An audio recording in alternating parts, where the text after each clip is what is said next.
Star Network is. Hold no punches. I'm real revolutionary right now. Support this man, Black Media. He makes sure that our stories are told. Thank you for being the voice of Black America, Roland. Stay black. I love y'all. All momentum we have now, we have to keep this going. The video looks phenomenal. See, there's a difference between Black Star Network and Black-owned media and something like CNN. You can't be Black-owned media and be scared. It's time to be smart. Bring your eyeballs home. You dig?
Today is Friday, July 10th, 2026. Coming up from Roland Martin Unfiltered, streaming live on the Black Star Network. I am here in Houston, where a new app is launching that is going to make it easier for Black-owned businesses to be able to tap into local, state, and federal contracts all across the country. We'll explain to you more about that later. On today's show, attorney Ben Crump, who is the family attorney for the Nolan Wells family, will join us to give us the latest in the case of that young African-American in Mississippi who died while going boating with several white friends of his. Also, on today's show, Donald Trump clearly wants to steal the next election. He has fired 3 of the administrators tasked with helping states with the November election. What the hell is going on? We told y'all what they're trying to do to rig this process. Also on today's show, University of North Carolina-Wilmington said a scholarship for Black students would have to be changed. The Black family says, no, we're not doing that. That $1 million is likely to be going to Howard University. Also, the alums of the South oldest HBCU, North Carolina Shaw University, don't have faith in their administration when it comes to making financial decisions. We'll talk to the founder of the alumni group. Also on the show, we'll hear from Virginia Attorney General Jay Jones as he talks about how he continues to battle the Trump administration when it comes to civil rights and other issues as well. Folks, it's time to bring the funk. I'm Roland Martin Unfiltered on the Black Star Network. Let's go. He's got it. Whatever the miss, he's on it. Whatever it is, he's got the scoop, the fact, the find. And when it breaks, he's right on time and it's rolling. Best believe he's knowing. Putting it down from sports to news to politics. With entertainment just for kicks, he's rolling. It's on go, roll, y'all. It's Roland Martin, yeah. Rolling with Roland now. He's funk, he's fresh, he's real, the best, you know he's Roland Martin now.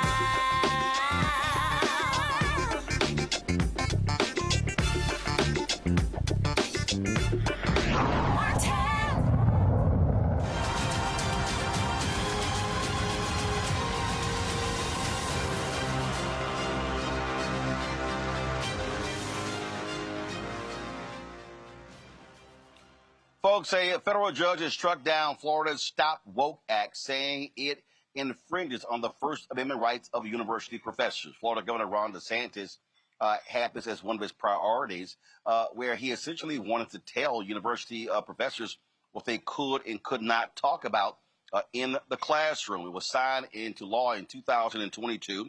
It restricted how professors at public colleges and universities could discuss race, gender, and related concepts in the classroom. This week, the 11th Circuit Court of Appeals ruled that Florida cannot enforce provisions of the law, citing the law as forcing an official government line into college classrooms. Florida A&M law professor Leroy Purnell sued the state over the law. He joins us right now. Professor, glad to have you here on the show. Listen, this is abundantly clear what we're dealing with here, and that is Ron DeSantis, like so many other Republicans, want to impose a white nationalist agenda on this country. They don't like the even any discussions about race and gender, and I'm glad to see this federal judge is slapping him down. That's absolutely right. I think that we filed this case back in the date you indicated because this law tried to set up a sort of penalty system of suppressing Black thought, pretending that Black history doesn't exist, pretending that racism doesn't exist, and in a university, which is a laboratory of ideas, and particularly here at HBCU, when we have law students who are going out and challenging the status quo, it's important that we discuss ideas clearly without intimidation. And this was a bill that, as soon as it was enacted, indicated that there's no way that I would adhere to that. So I am the lead named plaintiff on that case. It was decided on First Amendment grounds as far as the 11th Circuit Court of Appeals was concerned, but there were other issues in that case as well.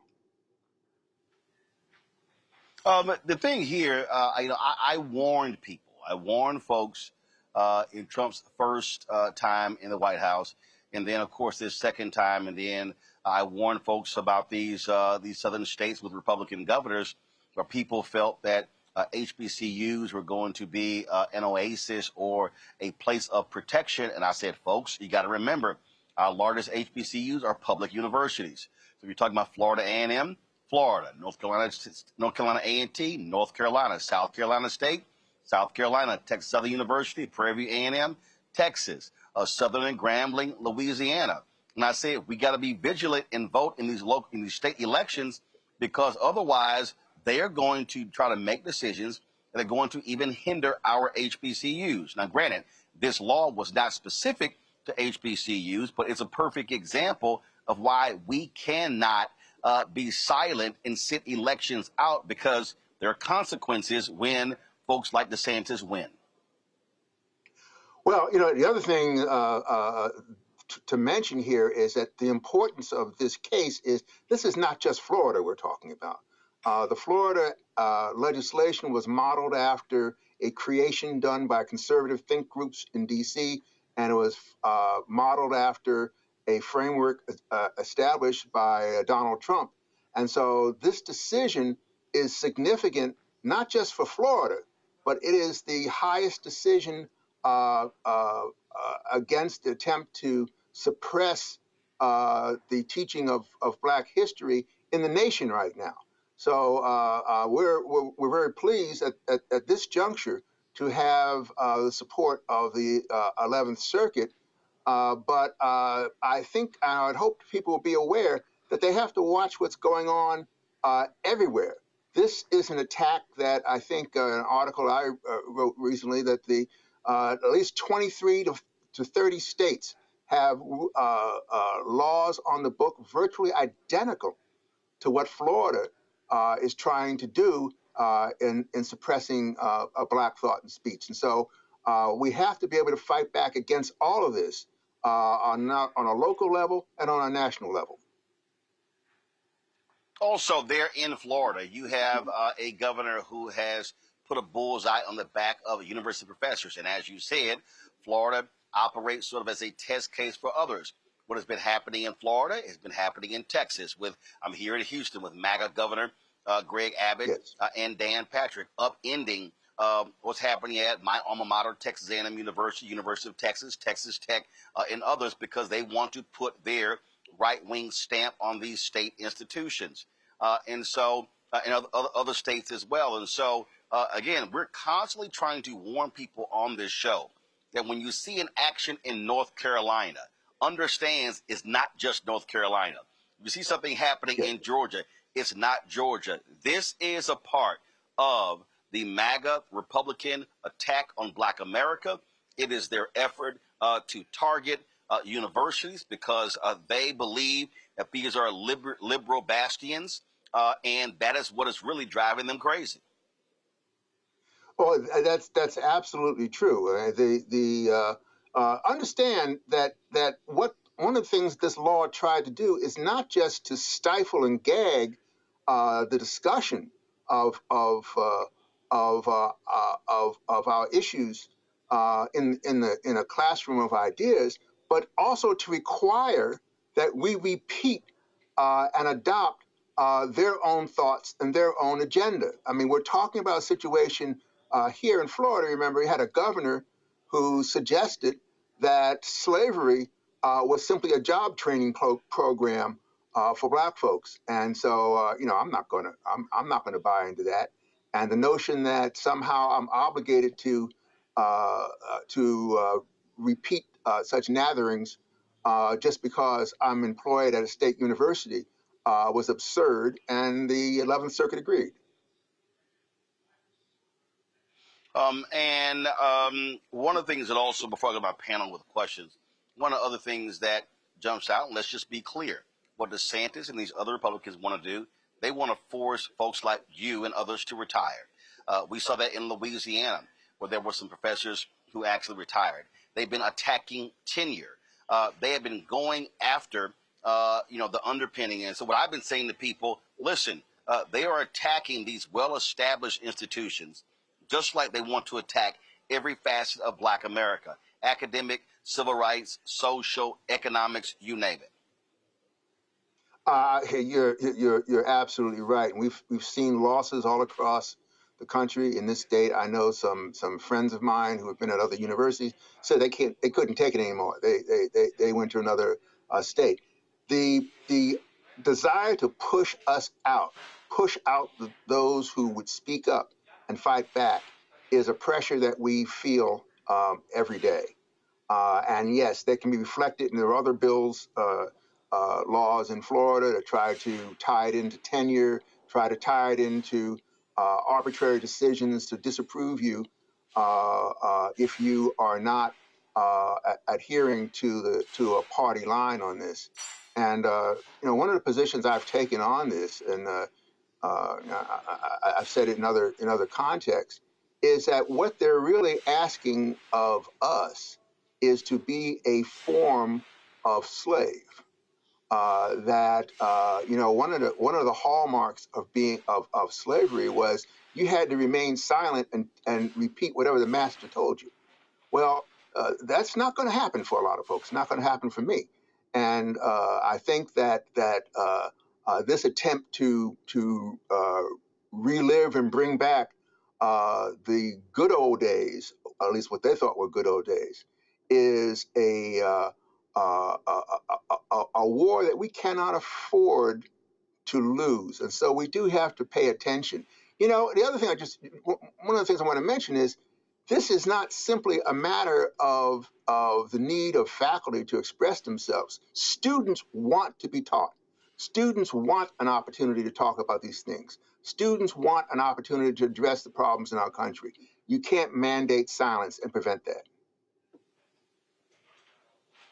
I want to bring my panel right now. Joining us on today's show, Candace Kelly, legal analyst and host of Takeaway with Candace Kelly out of South Orange, New Jersey.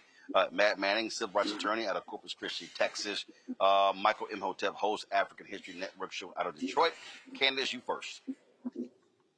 Well, listen, as a professor, I know, like you said, let me just echo that students do like to express themselves, and they like the opportunity to have different viewpoints. That is the whole point. And the whole point is that that's what a classroom is for. If you have a different viewpoint, your opinion is welcome. My question is this a precedent that you think will carry a lot of weight? We have different circuits with different schools of thought.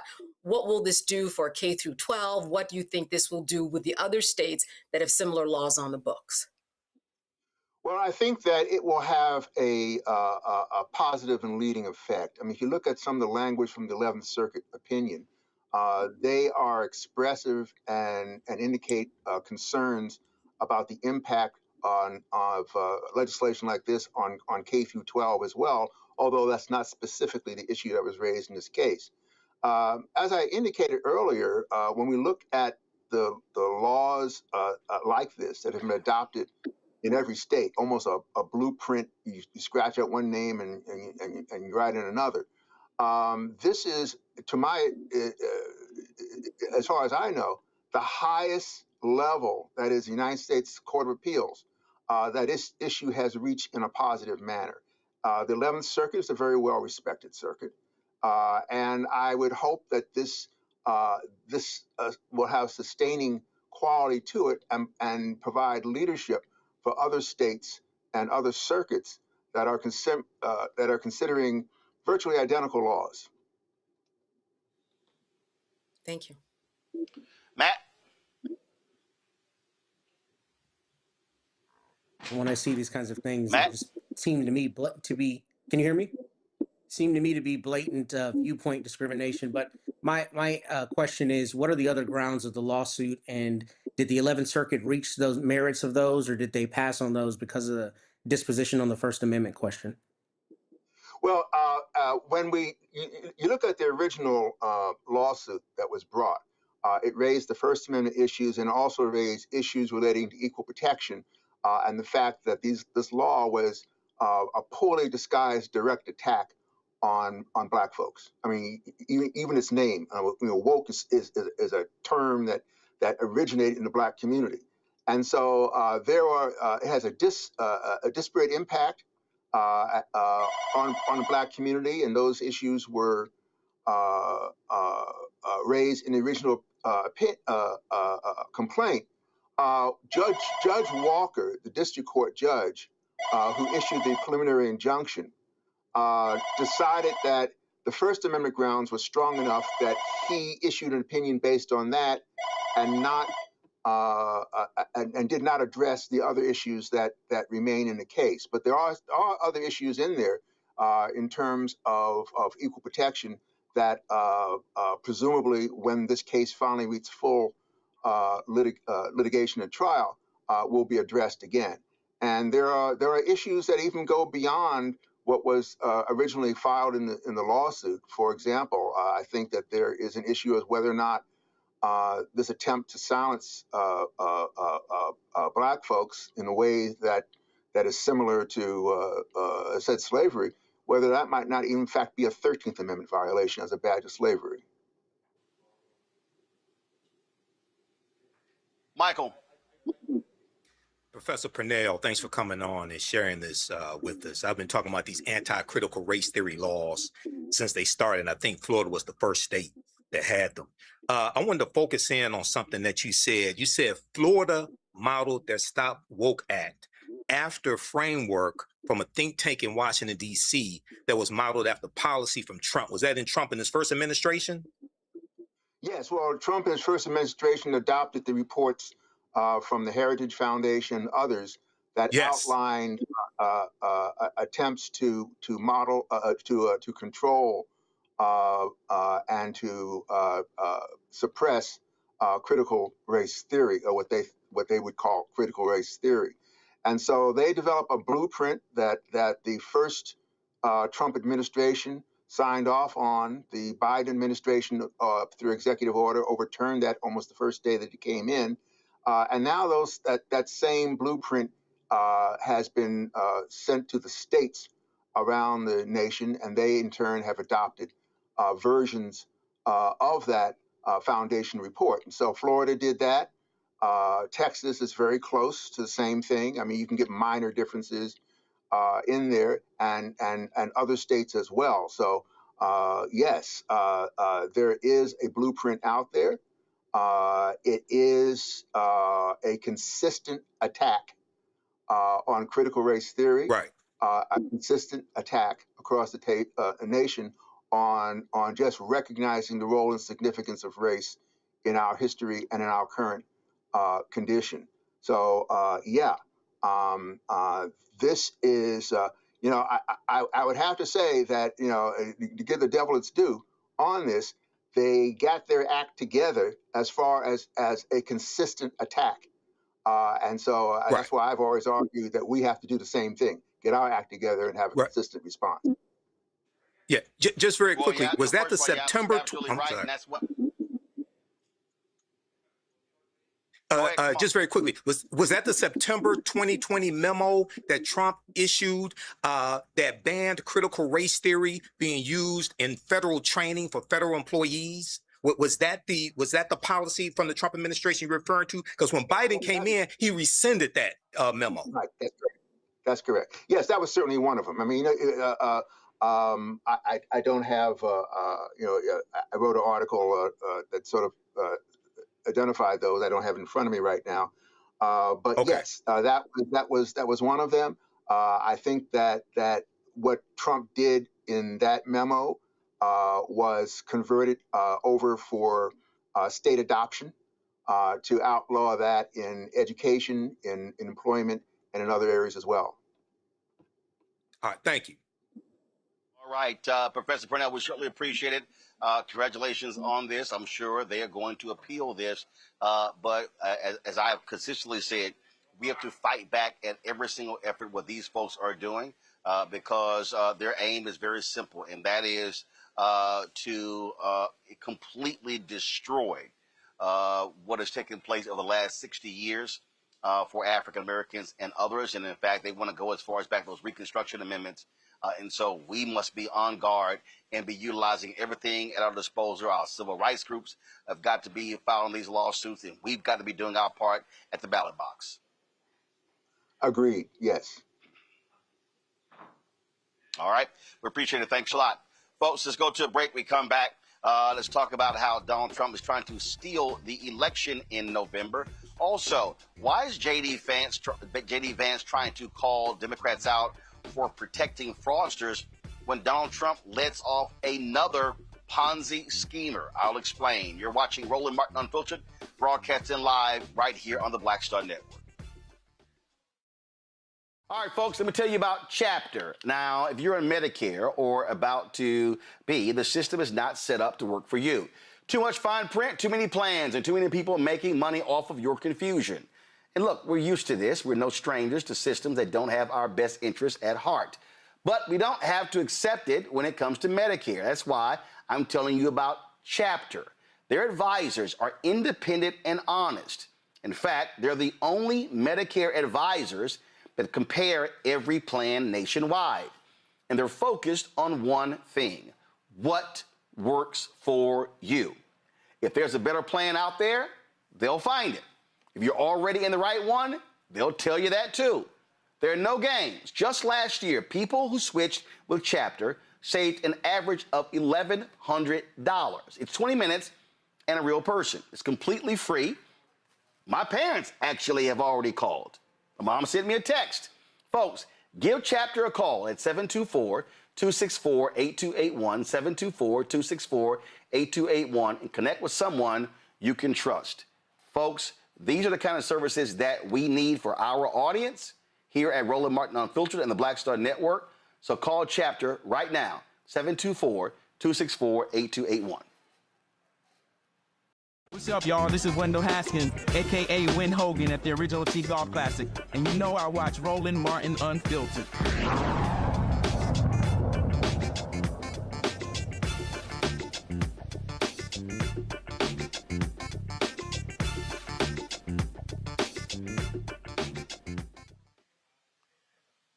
Folks, Donald Trump has fired the 3 remaining members of the Election Assistance Commission. That commission is responsible for helping state governments and local officials with funding and security recommendations for elections. Democratic members Benjamin Hovland and Thomas Hicks were immediately fired, while Republican Commissioner Christy McCormick was given the option to resign.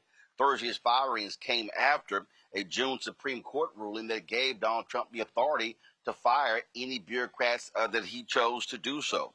It remains unclear whether Trump will replace the commission with new appointees. Actually, I don't think it's unclear at all. He's not going to do that. What we are seeing is an effort to completely rig this election.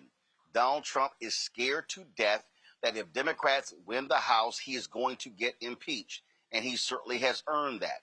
He also wants to control the Senate because that's what will determine Supreme Court nominees as well as other nominations to his administration. Let's go to my panel here. Matt, it is without a doubt that Supreme Court decision and other decisions has empowered this thug in chief to do what he wants to do, and to sit here and fire the folks who oversee the nation's elections. That tells you exactly who he is and what his focus is. You're exactly right. And it's completely indefensible. It is solely a political move. There's not any justification that you can come up with that is in any way compelling for doing this, especially as close as it is to the election. There's a couple things I'm interested in. First, I did not know that there was a resignation of actually a Republican commissioner before he fired all three of those people. So I'd be interested in knowing what the basis was behind that, number one. But number two, I'm especially interested in knowing what experts will say the trickle-down effect will be, because my understanding is the EAC, dispersed grants to state and local elections groups, and that's going to have a major effect on places that were requiring that money or needing that money and needing just the assistance and the best practices, I think, is what the EAC is very important for. So, not only is he getting rid of those people at the top, but it's going to have presumably a measurable effect on the local elections, and it's going to be another part of the way that Republicans and Trump are trying to steal elections all across the board at all levels. Candace, listen, we already seeing it. We saw this week where Trump gave disaster assistance to red states and denied assistance to blue states. I wouldn't be surprised that what they're going to do is, by firing these commissioners, they're going to bring the control of the disbursement of those dollars in-house. And I wouldn't be shocked if they give money to red states and screw blue states. They're rolling. I mean, listen, this is what happens when you back a dog up into a corner, right? They start barking and you get out your broom and you try to fight them and they attack. And this is exactly what Trump is doing. Like you said, what's going to happen is because there's nobody that's going to be anywhere to make the policy. So the default policy is going to come from Trump and anybody else who's around him. We're talking about voting machines. Are they working properly? Like Matt said, do local jurisdictions have the money that they need in order to properly function? The registration form that Trump wanted really strict requirements to make sure that people were not immigrants and had full citizenship. All of that's going to go into effect by default if nobody watches and if voting rights groups and people like you and me do not pay attention to this, because that is what the setup is.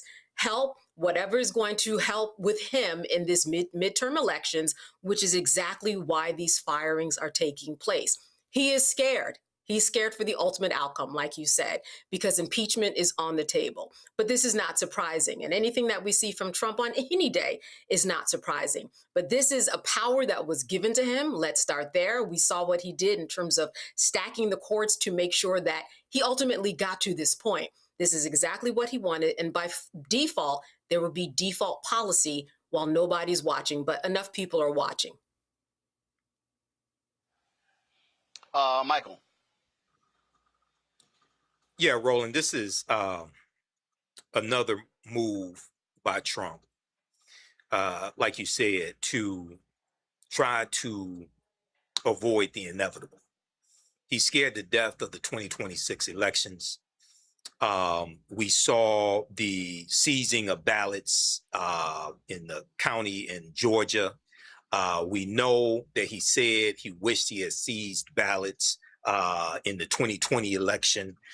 So I think you're going to have state attorney generals pushing back on this, fighting back on this if it comes to a situation where there's a reduction in distribution of grants to states, things of that nature, right? But at the same time, there has to be a energy on our side that fights back against things like this.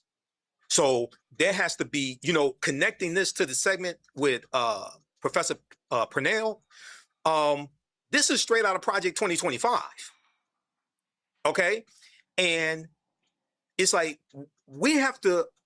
people on the ground have to really understand how to connect the dots, because Black people are in the crosshairs. This is not a game. That's why I don't use the phrase they're playing in our faces. These white nationalists are not playing.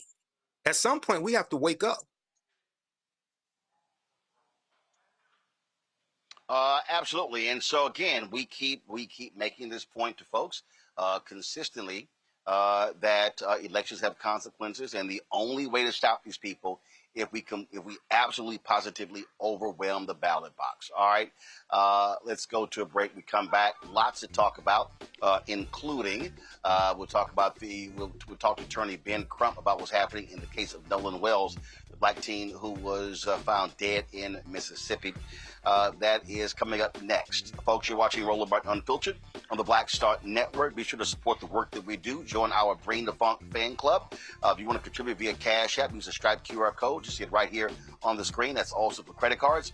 If you're listening, go to blackstarnetwork.com. Checks in money order. Make it payable to Roland Martin Unfiltered. P.O. Box 57196, Washington, D.C. 20037-0196. PayPal is R Martin Unfiltered. Venmo RM Unfiltered. Zelle Roland at RolandSMartin.com. Roland at RolandMartinUnfiltered.com. Back in a moment. Chapter. Now, if you're in Medicare or about to be, the system is not set up to work for you. Too much fine print, too many plans, and too many people making money off of your confusion. And look, we're used to this. We're no strangers to systems that don't have our best interests at heart. But we don't have to accept it when it comes to Medicare. That's why I'm telling you about Chapter. Their advisors are independent and honest. In fact, they're the only Medicare advisors that compare every plan nationwide. And they're focused on one thing: what works for you. If there's a better plan out there, they'll find it. If you're already in the right one, they'll tell you that too. There are no games. Just last year, people who switched with Chapter saved an average of $1,100. It's 20 minutes and a real person. It's completely free. My parents actually have already called. My mom sent me a text. Folks, give Chapter a call at 724-264-8281, 724-264-8281, and connect with someone you can trust. Folks, these are the kind of services that we need for our audience here at Roland Martin Unfiltered and the Black Star Network. So call Chapter right now, 724-264-8281. My name is Bill Duke, and you're watching Roland Martin Unfiltered.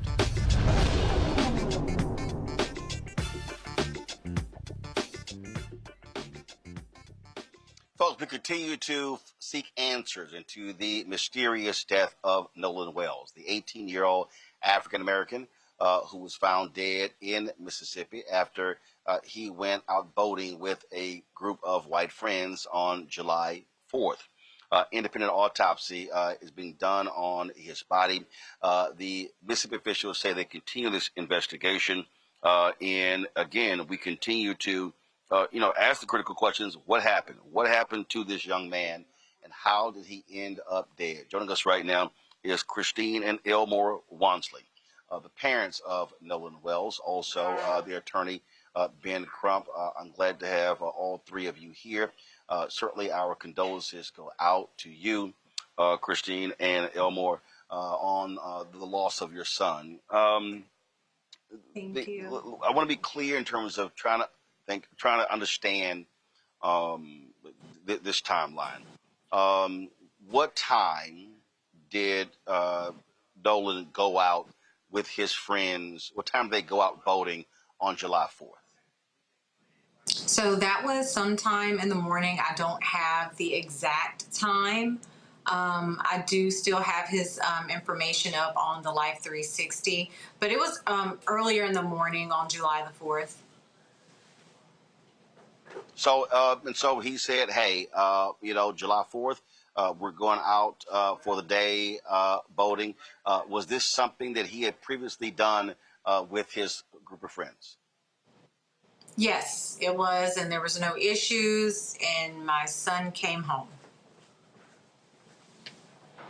So, did he indicate for you what time they're going to be coming back? No, like his dad has stated in multiple interviews, it was his last hurrah before reporting back to school. So we were just, going to let him have that time to really just decompress because, football can be a lot on you. Especially too, he was a student athlete, so he wasn't just, doing one thing. He was having to manage both. So the evening arrives. All of a sudden, it's getting darker. You have not heard back from your son. What then happened? What time did you and your husband begin to get concerned when you had not heard from or seen Nolan? So honestly, we got concerned when we got the phone call. There have been times when Nolan has come in later because he and his friends are, watching movies or, again, at some type of party. So, that wasn't necessarily uncommon. But when I saw his friend call me, my heart dropped because I knew something was wrong. His friends do not call me like that. What time was that? That was around. Called? That was, I think, 11:07 is when he called. And he said, he leaves that morning. Mm-hmm. Go so ahead. he left the evening before. So him and his friends, they all stayed the night at one of the other friends' house. Okay, so July 4th was that Saturday. So they stayed the night with some friends on Friday. So y'all last saw Nolan on Friday, and then he goes out with them on Saturday. Around 11:07 p.m. on Saturday, then you get this phone call. We've heard about them having his cell phone. When did they turn over his cell phone to you and your husband? So they actually gave the cell phone to my friend. Whenever I got the call that Nolan was missing, I was like, you know what, let me call my friend Tashima because her sons, Jalen and Javon, Nolan actually, those are the guys he actually grew up with, right? Like from playing City League on up. We were very familiar with Jalen and Javon and their mom. Again, they're friends of ours. And so I called her and I was like, hey, have you seen Nolan? Can you ask the boys? Have they talked to him? And she was like, you know what? And the boys, of course, they were like, no. So they're pulling up their location tracker on Snapchat because they all follow each other. And they, were able to help pin. I'm pulling mine up on Life 360. So between the two, we were able to determine where his phone was, which is not where his car was. So the car and the phone were in two separate locations. Elmore and I were trying to, after we got off the phone with Tashima, because she was like, hey, look, don't worry about it. I'll go get it. We went ahead and started calling authorities to see who we needed to file the missing persons report with. And when you got the phone, Elmore, I have. Go ahead. I'm sorry. Go ahead, Ben. Go ahead. You asked about the phone. It was important when they got the phone. Mm-hmm. So it took a while. It took a little bit before the phone was handed over to my friend. And then we did meet up. And of course, we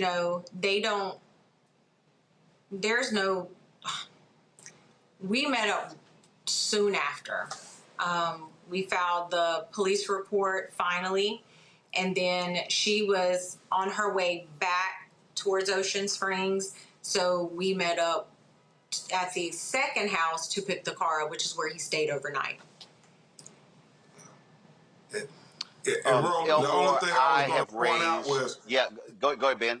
the only Go thing ahead. I was Go going to ahead. point out that is very important. We believe some of the Snapchat messages seem to have been deleted, and some text messages seem to have been deleted, and we believe that could prove very relevant. Elmore, I've raised 6 nieces, and first got nieces when they were as early as a year and a half, and raised them all the way through. They were even now my twin nieces, and they're 22 years old. I don't know many kids today who they're never without these. And did that cause you suspicion that, and when you think about your son, was his phone always with him? Was he always on his phone? Was he always using his phone? Yes. You talked about, Christine, you talked about the life tracker. I would assume, just like my nieces, his hand was attached to the phone. Yes. All the time. His hand was attached to his phone all the time. His hand and his phone was always in my face messing with me. So he wouldn't go nowhere without that phone. He wouldn't give someone else his phone and go off a whole nother way. It just wasn't in his character. We didn't raise him like that. For him to not stay with the people that he came with. We taught him that, like, if you go with someone, you stay with them. You go with them, you leave with them. You don't go off. You don't split from the group chasing a girl. There's girls back where you at. There's girls everywhere. So she's not the only one. You can find another girl. So I constantly drilled in his head to always stay with the group. Always just be mindful of your surroundings. And you know, all of the kids, really. I constantly had those conversations with him until it's like he got, and I could tell he was getting tired of, Dad, you're nagging, but I kept saying, son, one day you're gonna thank me for me nagging you like this, because you're gonna say, Dad was right. And when that day comes, I want you to pick that same phone up and call me and tell me I'm right. So, I say it's just hard for us to believe that he would choose to stay on an island without any kind of forms of communication. And see, that's the thing that jumps out at me. Again, knowing how young folks are today, if he says, okay, I'm gonna go with somebody else, they don't leave this. They don't, like, hey, be sure, give me my bag, make sure I have my phone, and being, that's what immediately jumps out, that he's separated from his phone. It takes so long for his parents to be notified.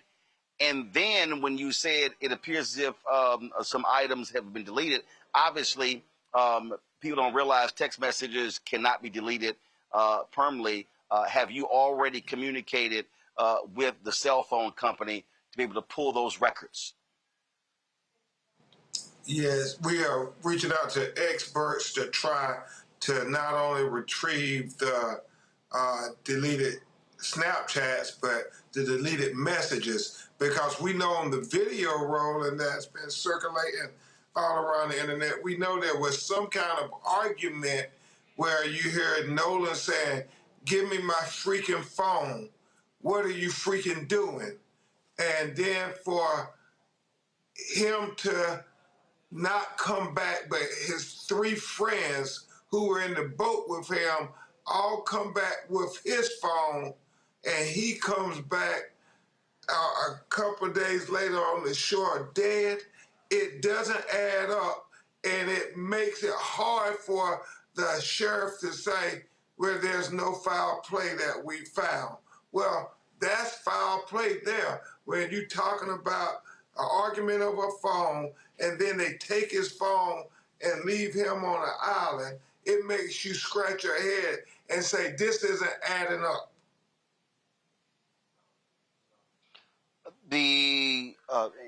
Have you, Christine, and first, have y'all had any? Did you have any conversations, any discussions with these? And was it 3 young men who went with your son, or was it more? I think I'm pretty sure there were probably more present. 3 of them have reached out. And I know, and I've been sitting here kind of trying to go through all the facts and everything, because again, we're still grieving. Like it hasn't even been that long since our son, 4 days since he's been found. But I think maybe two or 3 parents have reached out. And I'm just, I'm in a mindset right now where I'm trying to protect my family. I'm trying to protect my peace, make sure my husband's okay. And it's a lot because social media is just so nasty with what this pain that we're going through. Like, they think it's a joke, and it's horrible. And I pray that they never have to go through anything like this. That's it. Unfortunately, and Ben knows this, I've had to interview far too many of his clients. I always say this is a fraternity or sorority that no one wants to be a member of. Absolutely. What is so difficult here, again, is sort of like there's this fog, if you will. When you said that they've reached out. The only explanation given was that, and did it come from his friends that he just decided to stay? That was it? They didn't convey anything else? Yes, that was it. They said that that he wanted to stay and hang out with this girl named Katie. And also, and this was the initial conversation, me being alerted to him being missing. It was, oh, well, Katie's also missing, but we don't know who she is. Like, that was our first time kind of seeing her type of thing. So then when I'm going to social media, I'm coming from a place with information that was given to me by people that were there. Ben, and you mentioned the video circulating. There appeared to be a lot of boats in that area, and they were shooting video. In terms of this investigation, are you troubled by the lack of urgency that you're hearing from this sheriff, who's just sort of being somewhat nonchalant about what took place with Nolan Wells 4 days ago, or 6 days ago, if you will? Yeah, Roland, we're very concerned because from the very beginning, his response was that, well, we don't think it was foul play. Well, how do you know? You haven't even investigated anything. And that video certainly makes you think that there's something that doesn't pass the smell test. And the fact that you have the young lady who said that Nolan said he was going to get back on the boat with the boys, and then the boys said, no, Nolan told them that he was going to stay with the girl. Which one is it? Somebody must not be telling the truth. And again, we cannot overstate it enough. What 18-year-old teenager says, I'm going to stay behind on the island and don't ask for their cell phone? Well, especially when you look at the map that shows the distance this island from from where they came from. I do want to ask Christine, her husband, is here. So the photos that we've been showing, were those photos taken on that day, or was it a previous boating trip? We think on that day. That was taken on that day, specifically the one with all 3 of them. Whenever I had made the post asking for information. There was a young girl who reached out to me and she said, hey, Miss Christine, I know that in the report it's stating that he had black shorts on, but she was like, he actually had blue shorts. And those are two very different colors. Like, you can't get those two confused. And so what she did is she's like, I'm going to send you these pictures to show you, so, I could use to show everybody, like, this is actually the color of the shorts he was wearing. Because she was concerned too So they had sent those photos to her, or had they posted No, those these photos are on pictures social that media she took. No, she took the pictures. Okay, so she was. Yeah, she took those herself and she sent them to me. So she was out there. Yeah, she was out there. Got it. Obviously, it has been 4 days since your son's body was found. 7 days since you last saw him. Are you concerned with the pace of this investigation? I would also ask Ben. I mean, do you believe? I mean, initial reports saying that the young men have been questioned. No one obviously has been taken into custody. Any thoughts and concerns about that? The pace of this investigation. That here we are, it's 4 days later, and there still are so many unanswered basic questions. Yeah, I know the family is very concerned. That's why they wanted an independent autopsy done, Roland Martin, and so the body was flown from Mississippi to Washington, D.C., because they want to have a doctor do an exam of his body that had no connections, no influence from the law officials in the state of Mississippi, because it's inescapable that, Roland, had the roles been reversed and you had 3 young black men and a young white man on a boat, and the white man dies or is killed, you will see a completely different investigation, Roland Martin. I mean, especially, and you got his cell phone, and you back on the island, and you leave him on the island. I mean, it's so many things that says you all are not doing a zealous investigation on behalf of the family of Nolan Wells. We want the same kind of investigation that you would have did if the roles were reversed for a young white man for our son too. Absolutely. Elmore, it has to be.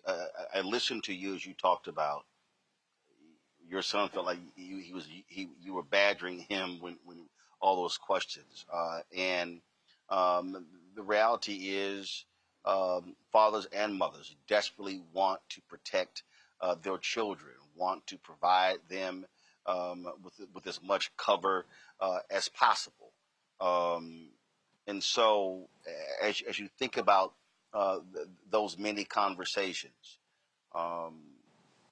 you absolutely believe that you gave your son so much information that you don't believe for a second that he would decide on a whim just to make some crazy decision and just go off with some other people he had no idea, didn't know who they were at all.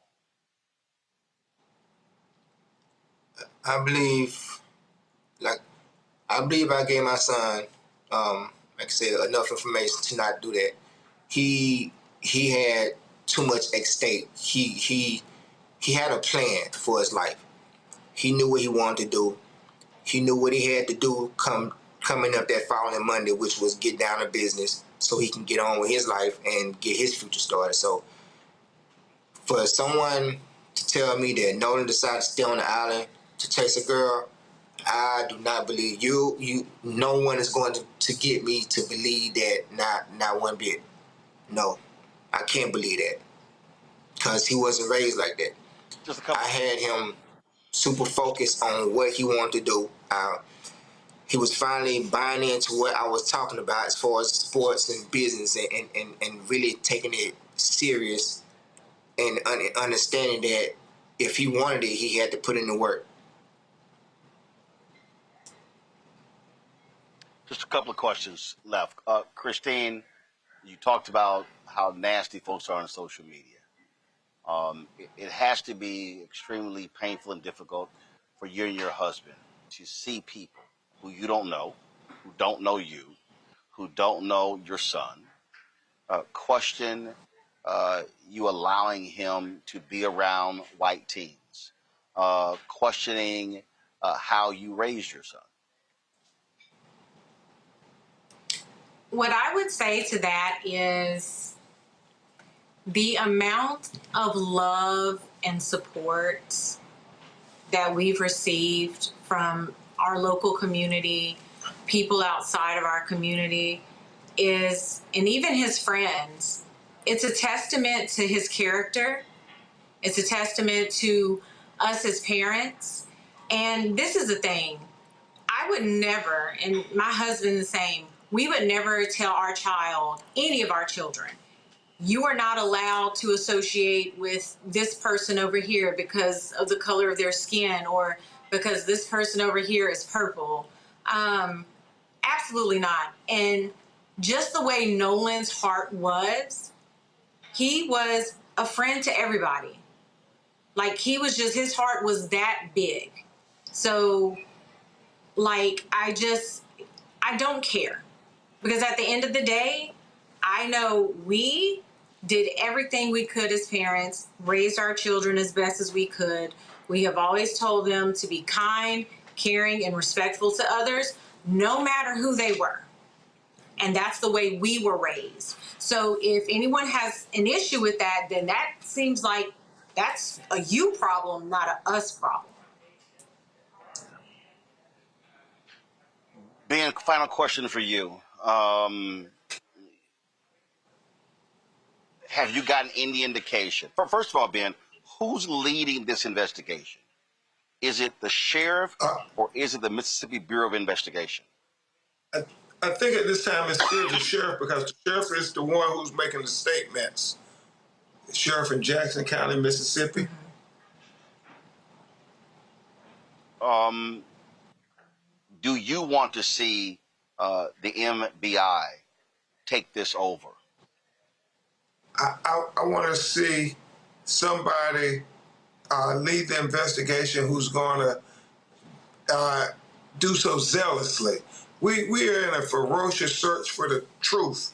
I mean, with every day that goes by, that makes it a little more daunting, a little more challenging. So time is of the essence. I mean, we don't want not one more sleepless night to go by just because they don't have answers. We know they're never going to have peace because, you know, their baby, as they talked about, bought their family so much peace.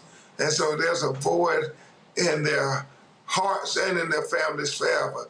But let's at least give them the transparency that they deserve. As Christine said, any parent, black, white, brown, or red, you would want answers. If somebody came to you and said, we went out with him, we left him, and now he's dead. No, we got to get answers, Roland Martin. We must get answers. Christine Elmore Wansley, again, our condolences go out to you. It is absolutely difficult, and as you said, it's even more difficult when you're trying to grieve the loss of your son and you're having to do interviews and, frankly, put the pressure on officials to get answers as to what has taken place. And so I appreciate both of you joining us. I appreciate Ben Crump, you being here as well. And certainly we've been covering this story from day one, as we always do. We're going to continue to cover this story because it needs to be told, and we need answers as to what took place to 18-year-old Nolan Wells. Thanks a bunch. Thank you so much. Thank you so much, Roland Martin. Thanks a lot. quickly go to my panel here. Candace, when we talk about evidence collection, what is bothersome here is that these boys come back, they call the mother at 11 p.m., they don't get the phone until the next day. Anybody who understands investigations, you are most concerned about the destruction of evidence. In this case here, we're dealing with water. And so now, again, you don't know. Did they change clothes? Now you're talking about, where was there a fight? Scratches on their body. What kind of interviews took place from the authorities? There's so many people. There's so many things here at play that could determine not knowing what actually happened. Yeah. And you said the key word there, and that is the evidence, because the evidence begins right now. And if there are any lawsuits, that's what this part and this time is for, to collect the evidence and make sure that people are held accountable so that evidence plays out well in court, whether it's a wrongful death suit, a negligence suit, or any other criminal action that comes down the line, which there probably will be. Now, I'm not sure, and this is a question that I wanted to hear from them, and maybe you know this, if any of those young men that were with him did get legal representation. I've heard it. I'm not sure but to search for an attorney and not be as part of the search party is ridiculous. And that is evidence. And that is evidence that it goes against any story that they have. At this point, it seems to me, I think about it this way, Roland, when you want to punish a child that's 18 years old or 8 years old, the first thing that you do is you take away that phone. And we know that there was confirmation from Crump. There was, audible. You could hear audio that was confirmed that was Nolan, that he did say, give me back my freaking phone. Why were they punishing him by keeping that phone away from him? There's something that somebody is hiding. This is what we know. And it all has to do with that phone. The fact that they went home, sat on that phone, that a friend of hers had to go retrieve the phone. Nobody offered that phone up? Are you kidding me? This is all the evidence building that is not going to play well for those kids in court, which is why one of the kids' mothers, that judge whose name escapes me, that's why she started her evidence and seeding of it now.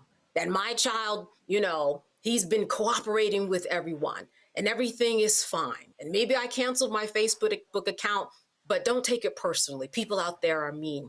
Everybody is pulling together their evidence, and that's where we are. And it does not look good. And it is because of that phone.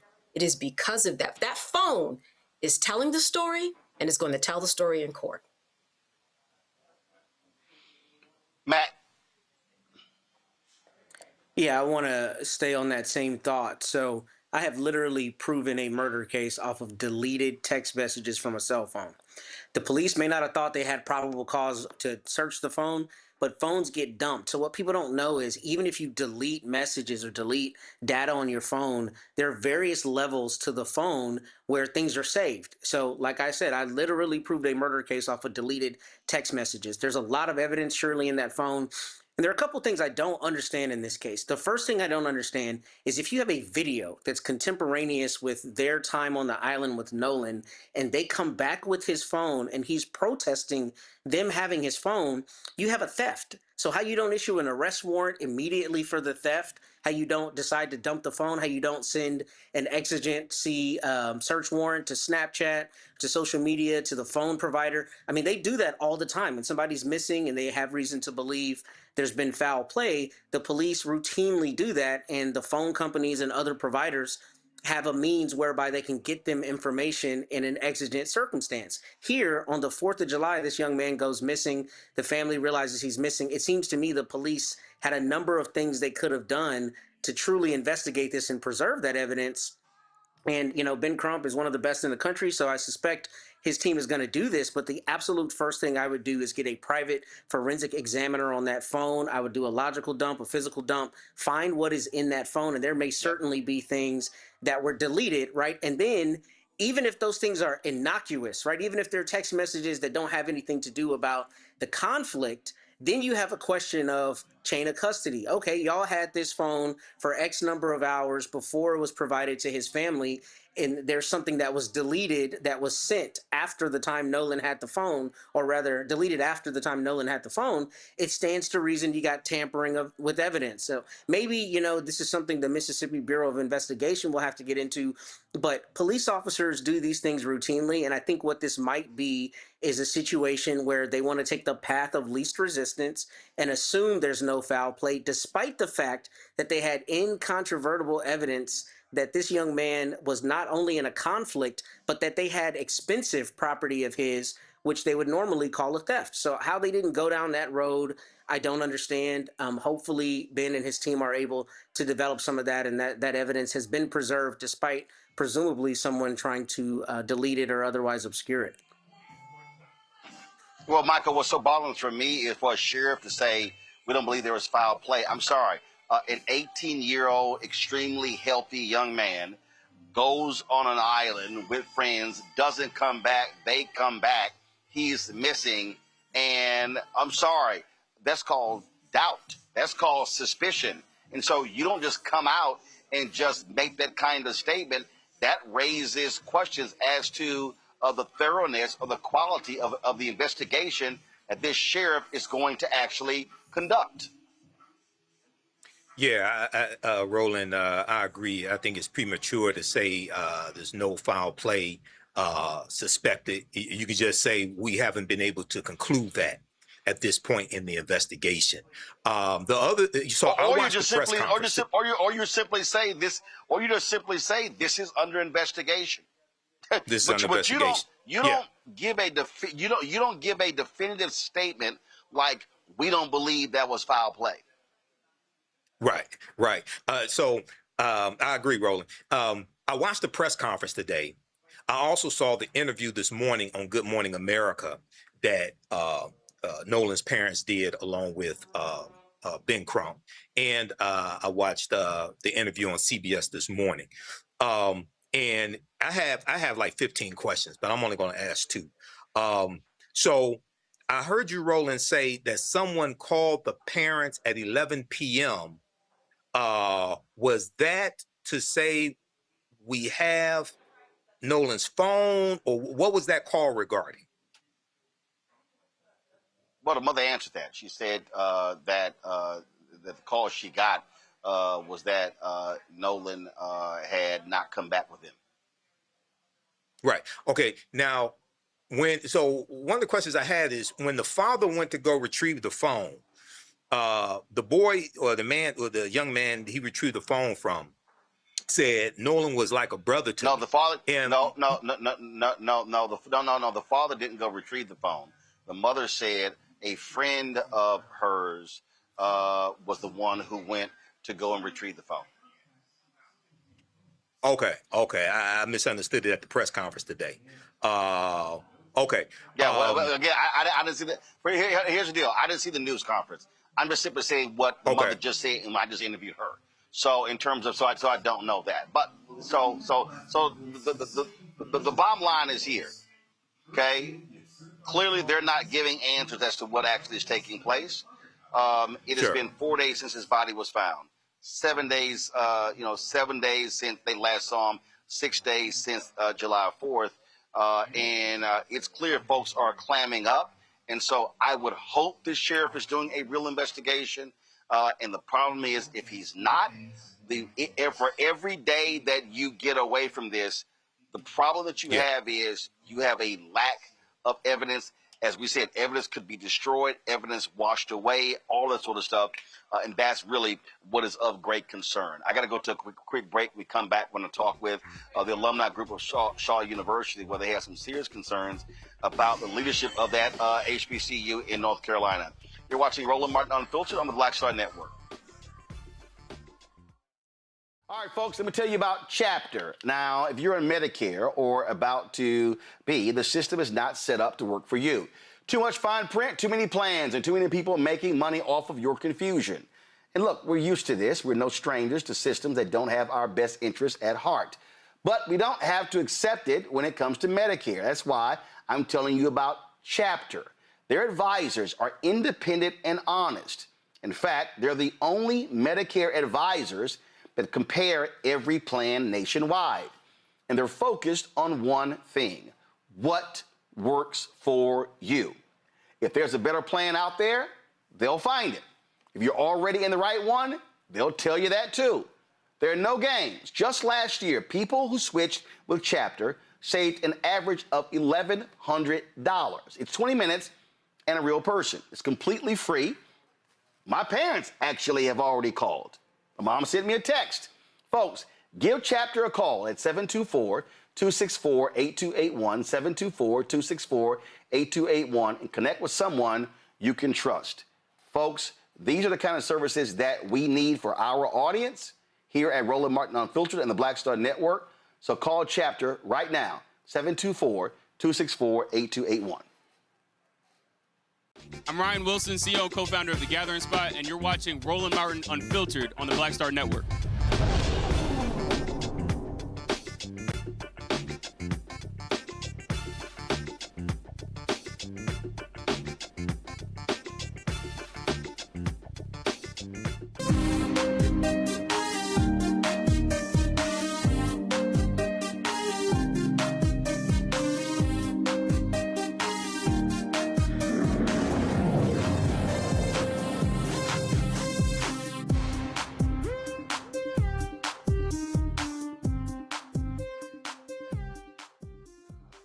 Alumni and administrators at Shaw University, North Carolina are at odds over how the university is being run, specifically when it comes to its operations. The alumni said leadership is not being transparent about it increasing debt. Also, the sale of the school property and the 2023 Shaw U district rezoning plan. Some alumni fear that their beloved university could meet the same fate as St. Augustine's University. We've been covering the drama with that university. Eugene Myra, his founding member of Save Our Shaw. He joins us now. I'm glad to have you here. Eugene, so what exactly is the issue, this concern that you and others are expressing? So, Roland, the rezoning happened a few years ago, and Dr. Dillard said we were supposed to see a public-facing master plan by last year. So, and mind you, Dr. Dillard's contract actually expired in June. So she had a town hall, an alumni town hall. She didn't bother to invite the Alumni Association, but she had an alumni town hall and said that the board approved a $550 million master plan in February of last year. But yet, we still haven't seen this master plan for the university, which I need to go back and state that there is a such thing as a campus master plan, but Dr. Dillard chose and the Board of Trustees chose to go with a Shaw U business district, which in fact may be a violation of the charter, which states that Shaw's land is to be utilized for institutional purposes perpetually. Okay, so you're saying that a master plan for the campus is different from this Shaw U business district? No, we're still waiting to see the master plan. We haven't seen a master plan yet, but as they're prolonging the presentation of this master plan, we're coming across deeds where Shaw's assets are continuously being sold. Shaw's assets are being sold off, and our debt continues to increase. Remember, at the CARES Act landed the Titanic for us. But just last year, Dr. Dillard and the board took out a loan for $20 million, putting up all of Shaw's real estate for $20 million. And I stress the $20 million because just down the block from Shaw, 1.3 acre of land sold for $21 million. Okay, so you mentioned the CARES Act. And so what was your point? Was your point there how much money Shaw was able to get from that should have assisted them in stabilizing their finances? Exactly. Once we were 20 plus million in debt The CARES Act wiped that debt out, and I believe the year may have been 21 or 22, and I believe Shaw's surplus was like $21 million. Next year was like a surplus of Yeah, $600,000. I'm looking right here. I'm looking right here. I have the spreadsheet. Shaw received $44,188,477 and 1 cent as a result of Cat 1 F1 forgiveness, CARES Act 1, CARES Act 2, as well as the American Rescue Plan 1, American Rescue Plan 2. And magically 5 years later, we're back in debt. Assets are continuously being sold, but it's to the point now where the board of trustees is so dysfunctional. If you talk to one board member, you'll get an answer. Like a prime example, I'm asking them how many board members are showing up to the meeting. Somebody will say 8. Well, they've changed the bylaws where at quorum you need 15. So I'm saying, how are y'all even having a meeting? Oh, well, Chairman Joe Bell has 5 proxy votes in his pocket. Roland, if somebody was to really do the homework, proxy votes, a chairman of a nonprofit organization in the state of North Carolina, it is illegal for the chairman of the executive committee of a nonprofit organization to utilize proxy votes because all of these board members have a fiduciary responsibility. Yep. So with that in mind, does the alumni plan on suing the university? Listen, we sued some years ago. So we ran into a situation in federal court where a judge said, yeah, y'all went to Shaw University, but you don't have standing. The same issue that St. Aug came up against. St. Aug elected their alumni president, but the board never sat him. I went with them to court, Roland, and I watched the attorney for their board of trustees say, yeah, they have valid points, but they don't have standing. They don't have a board member with them. So regardless of all of this corruption, the binders, the judge said, there's nothing I can do here. It was tossed out. So at this point, we're literally trying to gather.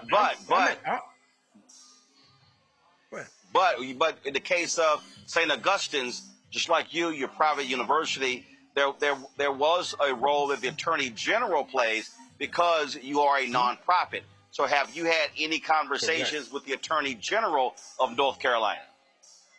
And that's the move that we're headed toward right now. Our next conversation is trying to have a discussion with our Alumni Association representative because it would hold much more weight if we had a member of the board of trustees with standing. If that doesn't work, then our next choice we would have no choice but to go to the Attorney General to ask them to look into some of these matters because it goes so deep, Roland, as to Shaw's original charter was on the books in 1875. Fast forward to, I believe it's around 1947. Section 8.5 was added to the charter specifically around real estate. It specifically states that the only way Shaw could sell real estate is to be signed by the chair of the board of trustees, the secretary of the board of trustees, as well as a university seal.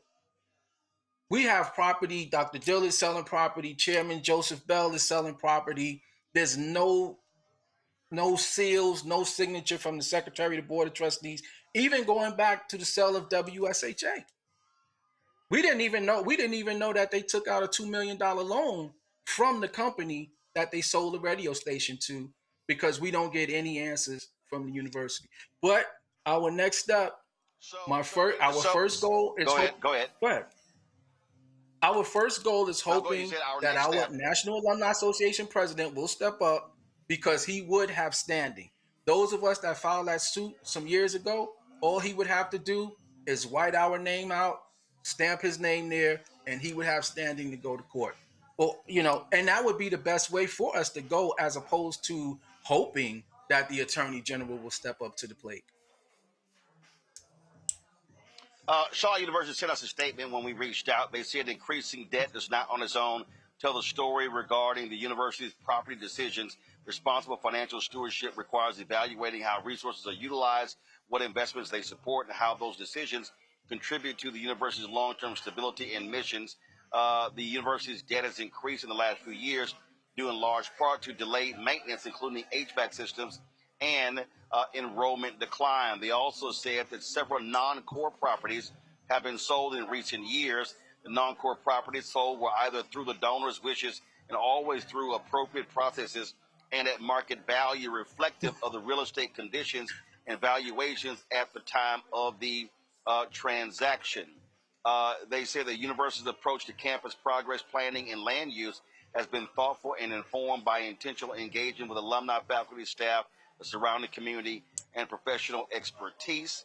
In 2019, Shaw University engaged the Urban Land Institute to provide an independent assessment and strategic recommendations related to campus development, land use, partnerships, and long-term growth opportunities. The resulting report is part of an extensive effort to thoughtfully evaluate how our assets can best support our mission and sustainability. They also addressed the issue of rezoning, master plan, and bylaw changes. They said in summary, with the 2022 reaffirmation by SACSCOC, our accrediting body, and adjusted plans to roll out the Shaw U District Rezoning Master Plan in fall 2026, our focus remains on strengthening Shaw University's financial foundation through thoughtful stewardship, strategic planning, enrollment growth, expanded partnerships, and diversified revenue opportunities while preserving the legacy and mission that have defined Shaw U since 1865. Your final comment. So, Roland, fall 2026 will be an opportunity again to avoid the alumni body. Dr. Dillard came to the alumni meeting and this past October or whenever it was. Dr. Dillard was at the meeting. She said, "We're not selling any downtown property." Think about the multiple lies that we've been faced with. There's nothing left but downtown. There's nothing left but our down. Now the language is, well, we're selling non-core properties. Why they haven't showed that master plan is because it wipes out the entire campus. It wipes out what we know as the yard. It wipes out the latest dormitories that they built. The joke was Shaw University is one block. They are literally turning this into one block. When you look at the rezoning application, it says Shaw will house 100 students in the third building for 5 years. What about the first? What's the first two buildings? Why only for 5 years? And Roland, if you will allow me, I know you can, but let me just take it back to the radio station sales. Let me talk about the multiple scams. See, WSHA was sold to cover up a bunch of things. When Dr. Emeka filed his lawsuit, his whistleblower lawsuit, he said he was asked to sign off on a fraudulent audit. Dr. Emeka said his budget was $220,000, but they told him it was $500,000, and he had paid interns he never met. So somebody spent over $500,000, tried depending on Dr. Emeka. Somebody was receiving checks from WSHA, tried depending on Dr. Emeka, and then they would have turned this over to the Center for Public Broadcasting, trying to get matching funds. And when Dr. Emeka said no, even within his lawsuit, he was like, "Remember what happened to Dr. Ajay the years before for $400,000?" This is why Shaw does not prosper, Roland. Everybody has their hands in the piggy bank. We need our board of trustees to leave. They've been there for more than Willie Gary, 40 years, Lorenzo Williams, 39 years, Tom Darden, 34 years, even our current chair, Joseph Bell, 28 years. Roland, our charter specifically says 3 years. These people have bastardized their own bylaws. They don't follow the rules to their own bylaws. It's to the point now where we're going to lose everything if we do not get rid of these people. These people have to go. The only reason to keep Dr. Dillard around for another year is not to focus on the master plan. It's to get this check that they're waiting for. Now, Roland, we had a fire in January. And turns out the buildings failed the fire inspection back in December. Come to find out, all of the dormitories have failed the inspection. So you're not keeping the kids safe. You're not bringing in any money. The endowment is shrinking. We didn't even get into the audit. They're borrowing money from the endowment. Right now, there's $2.8 million that they took from endowment. You're not supposed to be able to do that. You have the class of 1971 focusing on finishing off their $1 million endowment with I believe they want to give like $250 million. They don't even know where the rest of their money is at.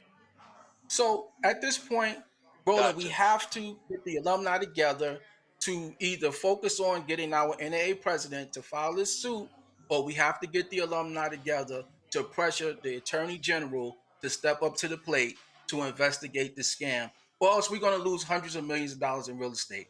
Hundreds of millions of dollars in real estate. All right, Eugene Mark, keep us abreast of what happens next. Thank you, Roland. I appreciate you. We appreciate it. Thanks a lot. Thank you. Folks, you can always count on Fox News showing their stupidity. They really hate smart people. They really like them dumb. Donald Trump likes them dumb. And if you want a good example of that, listen to this compilation of these idiots led by the chief idiot, Lawrence B. Jones.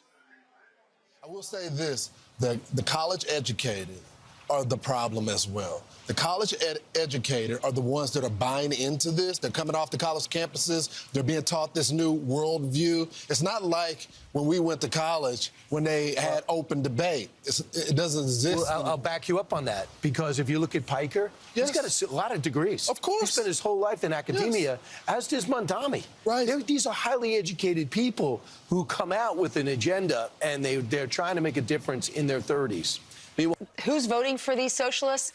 Highly educated. Brian likes to say overeducated. We had a nice gentleman in the audience who said he blames the colleges. They're learning a lot of this in college. They're not being taught what a country looks like under communist rule or under socialism. And also the wealthy are voting for them. American dream is dead if you don't want to work. Colleges have been conditioning kids not to. They've been taught the country stole the land, ripped the world off. So these lifelong students who got everything free at college feel like America owes them something, that they shouldn't have to earn it. They're getting a majority of their votes right now from the most educated folks. Some would say maybe over-credentialed educated folks. Isn't that, it's a shame. Fox News, they're saying, oh, I'm sorry, too bad you actually have an education. Candace, they like them dumb. The right wing likes them dumb. That's why Donald Trump's biggest group is non-college white people. And, you know, there's another big point that I just have to bring up, and that is this. People who go to college and get out and have to pay those loans because the education system is so broken, and you have to, you know, end up paying $200,000 on a bill that started out as $40 after 15 years. They're trying to figure it out how to even get a job to pay that loan. It's all broken. So, you know, they're talking about one issue as if college educated people don't want to work. I mean, some of them don't. Let's be real. You know, just young people who get out of school. I know that. I've tried to give away jobs. But the other big portion of it is that they can't afford not to work. And they're trying to figure out how to pay off these student loans that are like an albatross around their neck. So there are a lot of issues that have nothing to do with the learning or knowing more about socialism or communism. This all ties into the subject that we were talking about earlier, and the No Woke Act, and making sure that professors are, you know, have their First Amendment rights limited. It's all connected. And the truth is, when you get into the schools, whether it's K through 12 or whether it's on a university level, you can change minds. And that is the problem for them right now. They're scared that people are so educated. And when you're educated, you actually do know better. And that's what they're up against. They also know educated people can see through Fox News' BS. We saw in the last election, and it was shown in the data, Matt, that the more educated a person presented with the facts, they can call out Fox News BS, as opposed to them feeding people who are not educated, who go, well, you know, Sean Hannity said it, so it must be right. Yeah, full stop. See also, Ted Cruz went to Princeton and Harvard. Josh Hawley went to Stanford and Yale. So these educated people that are their manipulative overlords are leveraging this. Oh my both God, ways. Matt, you left out John Kennedy in Louisiana, Well, all of a sudden, he's talking with the drop. He doesn't even talk like that. Also Harvard educated. And so his whole accent is a shtick. It's fake. Yeah. So I think I've said this on this show, but this is why I find particularly Josh Hawley and Ted Cruz to be among the most insidious politicians there are, because they're very highly educated. I think one or both of them were valedictorians. They're not idiots by any stretch, but they know that there's a very large contingent of people out there who feel this country was stolen from them, particularly, poorly educated, middle class, white people, right? So they stoke that fire despite being in the upper echelon of society and laughing at the plebes nonetheless, right? So this is intellectually dishonest. It's problematic, especially because if you listen really deeply to what Lawrence Jones said, he said, oh, we go to college and it's supposed to be about open debate. The same people who are trying to vilify open debate with the Stop Woke Act, right? You can't have it both ways. And what it comes down to is exactly what you said. They don't like educated people because educated people think critically. But what I think is especially dishonest is very educated people are at the top of their J.D. Vance, did he go to Yale Law School? Right? They know that what they're doing is they're pissing off people who feel this country has been stolen from them, and they are vilifying education to say, see, that's another thing that these blacks and these women and these whomever else took from you, right? They went and got this fancy degree, and now they're living the life you're supposed to be living. That's what we're hearing without them saying it, and that's why I think it's intellectually dishonest and particularly insidious. Michael? Yeah, Roland. So we know Lawrence B. Jones is the court jester of Fox and Friends, but I want to point out something. That was Brian Kilmeade that was there in that segment, that first clip that you showed with Lawrence B. Jones. Back on October 18th, 2024, Donald Trump, during the campaign, was on Fox and Friends, and Brian Kilmeade asked him, what if one of these liberal states, like California, for instance, says we're going to teach this new history where the country was built on was built on stolen land built by slaves? What would you do? Donald Trump said we would stop sending that state money for education. He's talking about the Department of Education. He said we would stop sending them money. Okay, when you have dictators, they attack institutions of higher learning because the resistance is going to come from those that have the most education because they really can see what you're doing, okay? People who have taken a political science class can see through Donald Trump's nonsense. They can see through Fox News. But when Donald Trump said, I love the uneducated, he wasn't lying. He usually lies, but he was not lying when he said that because he can deceive them. And the proof that he could deceive them is what happened January 6, 2021. I'm so glad Matt brought up J.D. Vance. So, J.D. Vance was talking about fraud, and he said this. We've got a party that is fighting for fraud and a party that is fighting against fraud. We've got Run that back one more time. We've got a party that is fighting for fraud and a party that is fighting against fraud. Run that back one more time. We've got a party that is fighting for fraud and a party that is fighting against fraud. Interesting. So, I am reading, Matt. This is a tweet from Benjamin Penn. He's with Bloomberg. He's a senior reporter, Department of Justice, Bloomberg Law. Scoop. This is 4 hours ago on Twitter. Trump DOJ to drop charges for alleged $722 million crypto Ponzi schemer just before trial. Bid Club mastermind said he built scam on backs of idiots and sheep. He hired Trump-connected lawyers to lobby DOJ headquarters for relief, overruling New Jersey prosecutors. We can read off a line of people that Donald Trump has pardoned and allowed them to keep the money. People who Ponzi schemers, defrauders, folks have stolen. And so Trump's idea is that all of these people are the victims of overzealous prosecution. J.D. Vance, the party you're talking about who is protecting fraudsters, it's yours. 100% right. 100% right, which is exactly why the last time I was on this very show, we talked about Mike Johnson talking about them being afraid of the investigations. Remember that conversation? And that's exactly what is coming, because there's been, this is administration and those connected to them have been replete with fraud.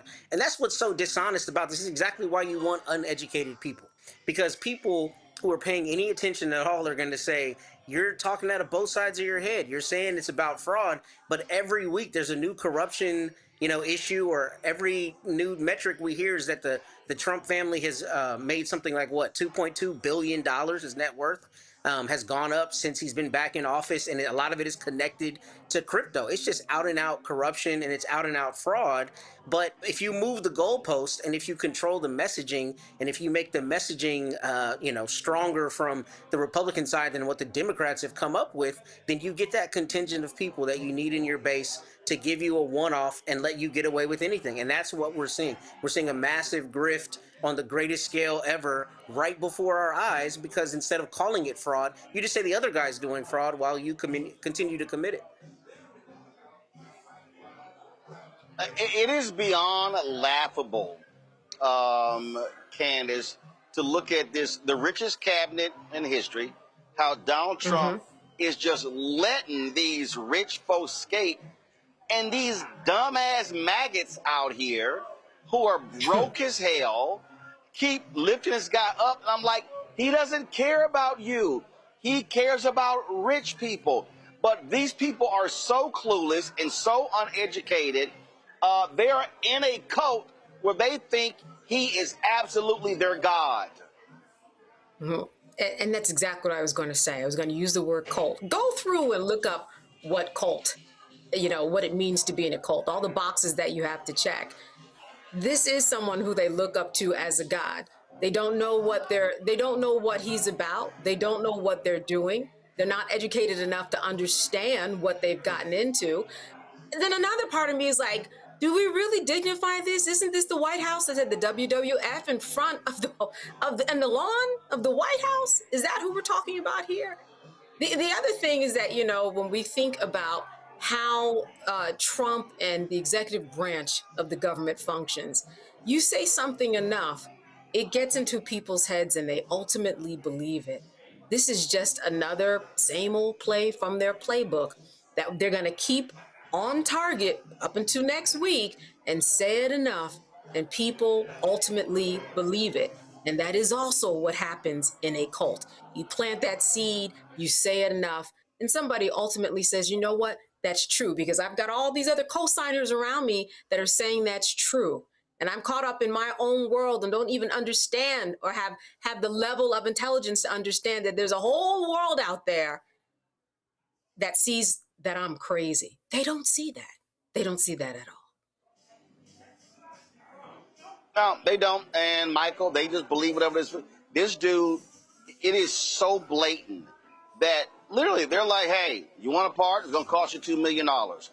The biggest business today for lawyers is, if you're a Trump-connected lawyer, these folks are blowing them up, just buying their way out of jail. And Trump was like, yeah, don't worry about it. Y'all just keep the millions upon millions y'all stole from other people. It's all good. You can go ahead and go home. You can go back to your yachts, and you can go back to your mansions.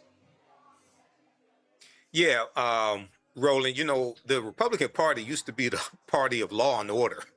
They said they can't claim that anymore. They can't claim family values either. They can't claim fiscal responsibility either, because Donald Trump has shredded all of that.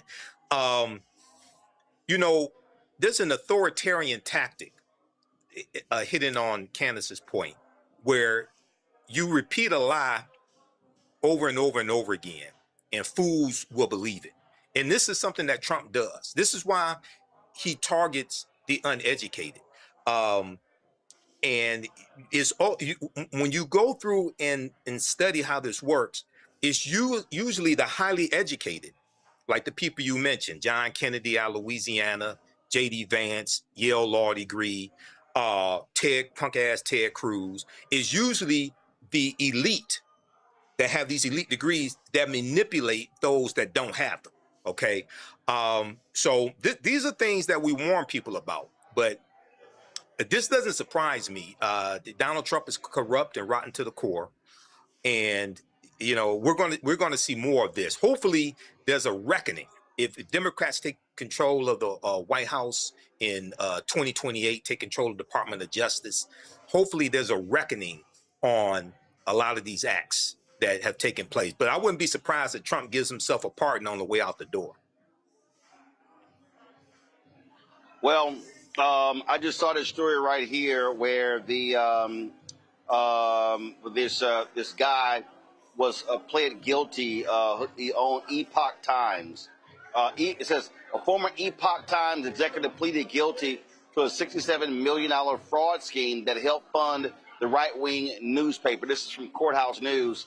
Trust me, in a couple of weeks, don't be shocked, he gets a pardon from Donald Trump. All right, folks, got to go to a break. We'll be back. Roland Martin Unfiltered right here on the Black Star Network.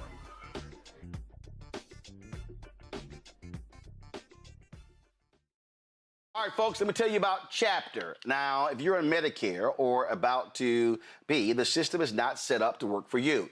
Too much fine print, too many plans, and too many people making money off of your confusion. And look, we're used to this. We're no strangers to systems that don't have our best interests at heart. But we don't have to accept it when it comes to Medicare. That's why I'm telling you about Chapter. Their advisors are independent and honest. In fact, they're the only Medicare advisors that compare every plan nationwide. And they're focused on one thing: what works for you. If there's a better plan out there, they'll find it. If you're already in the right one, they'll tell you that too. There are no games. Just last year, people who switched with Chapter saved an average of $1,100. It's 20 minutes and a real person. It's completely free. My parents actually have already called. My mom sent me a text. Folks, give Chapter a call at 724-264-8281, 724-264-8281, and connect with someone you can trust. Folks, these are the kind of services that we need for our audience here at Roland Martin Unfiltered and the Black Star Network.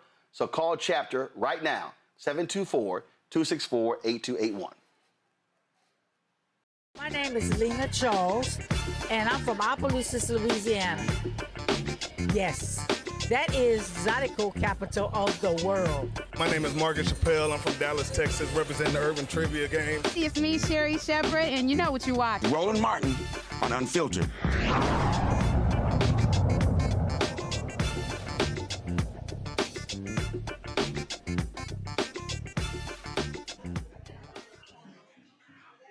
A black cop in Georgia is facing charges of involuntary manslaughter and reckless conduct after accidentally discharging his gun that killed a black teenager. The incident took place Tuesday evening in the backyard of a home in Avondale Estates in Georgia. According to the Georgia Bureau of Investigation, 19-year-old Jayton Eccles was questioned earlier that day about his involvement in an armed robbery of a mail carrier, but he was later allowed to leave. Officers later learned that Eccles had an active arrest warrant and began searching for him, during which he hid in nearby woods. When the DeKalb County police officer Derek Harris located Eccles, he gave the teen verbal commands while holding him at gunpoint. Eccles complied. While Eccles was lying face down, Harris attempted to take him into custody, using one hand to hold his firearm at the teen's back and the other hand to handle the handcuffs. During the process, Harris accidentally discharged his firearm. Eccles was transported to the hospital, where he later died from his injuries. Folks, the U.S. Navy is ending permanent shaving waivers for sailors with chronic skin condition caused by shaving. Under an updated policy, sailors diagnosed with razor bumps can receive medical treatment and temporary shaving waivers for up to a year. If they are still unable to shave after that, they could be discharged from the Navy. The Navy says the policy is about military readiness and ensuring protective equipment fits properly. This decision is drawing criticism based on the fact that razor bumps disproportionately affect black men. Medical experts say 60% of black men experience razor bumps. All this is, Michael, is the latest attempt by Pete Hegseth to have a white military.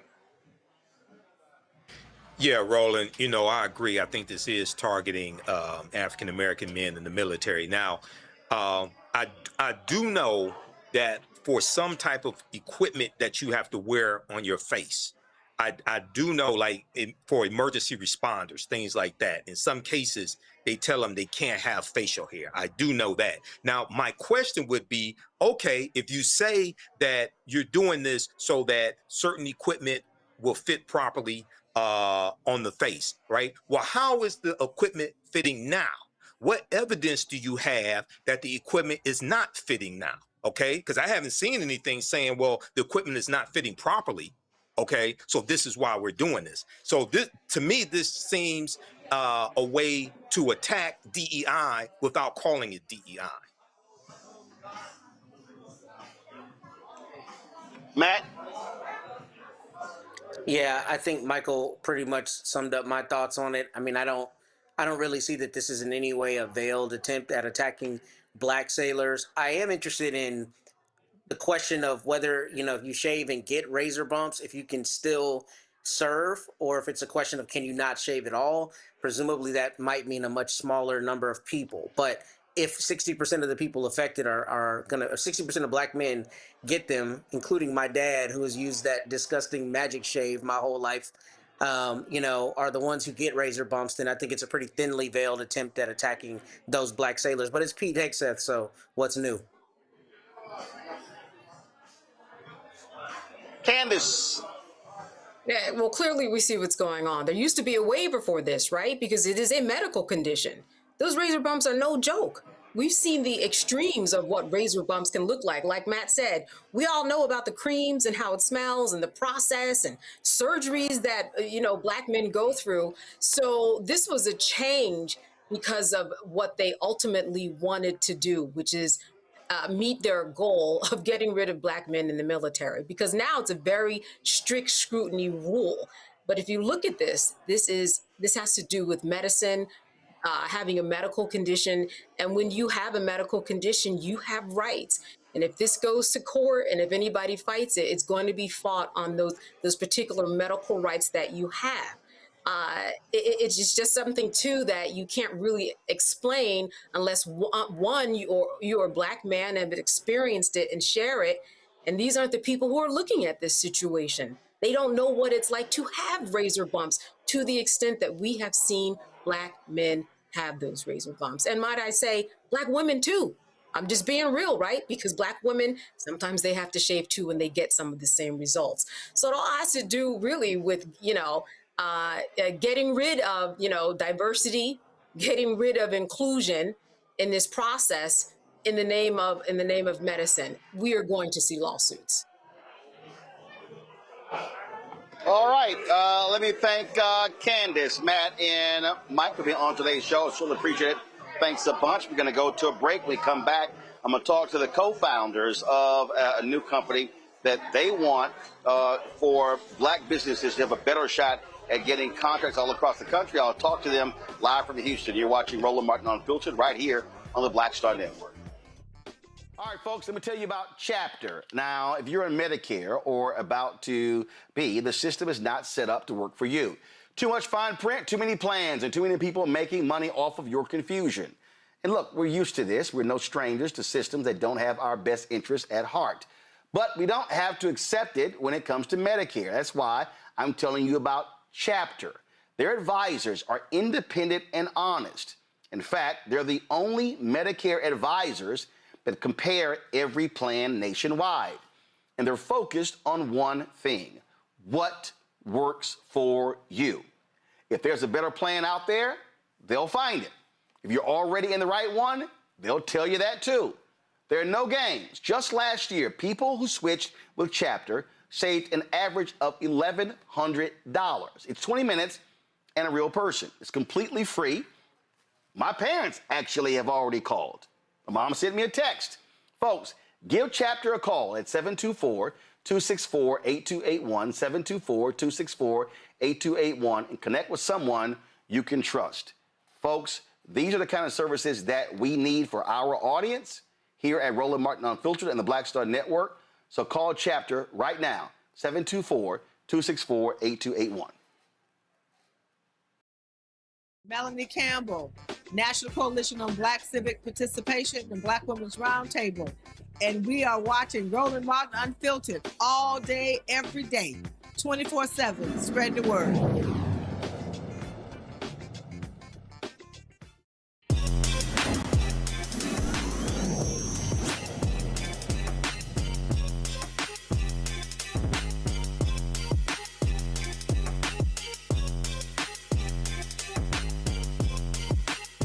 Back and forth. All right, folks, I'm here in Houston, and there's a launch of a tech platform that the goal is to help more African Americans be able to get government contracts. We talk about this a whole lot on the show. Billions of dollars spent every single year on city, school district, county, state, federal contracts. Last year, President Joe Biden, some $10 billion in federal contracts went to African Americans. That was 2%, not a great number, but it also was a record number.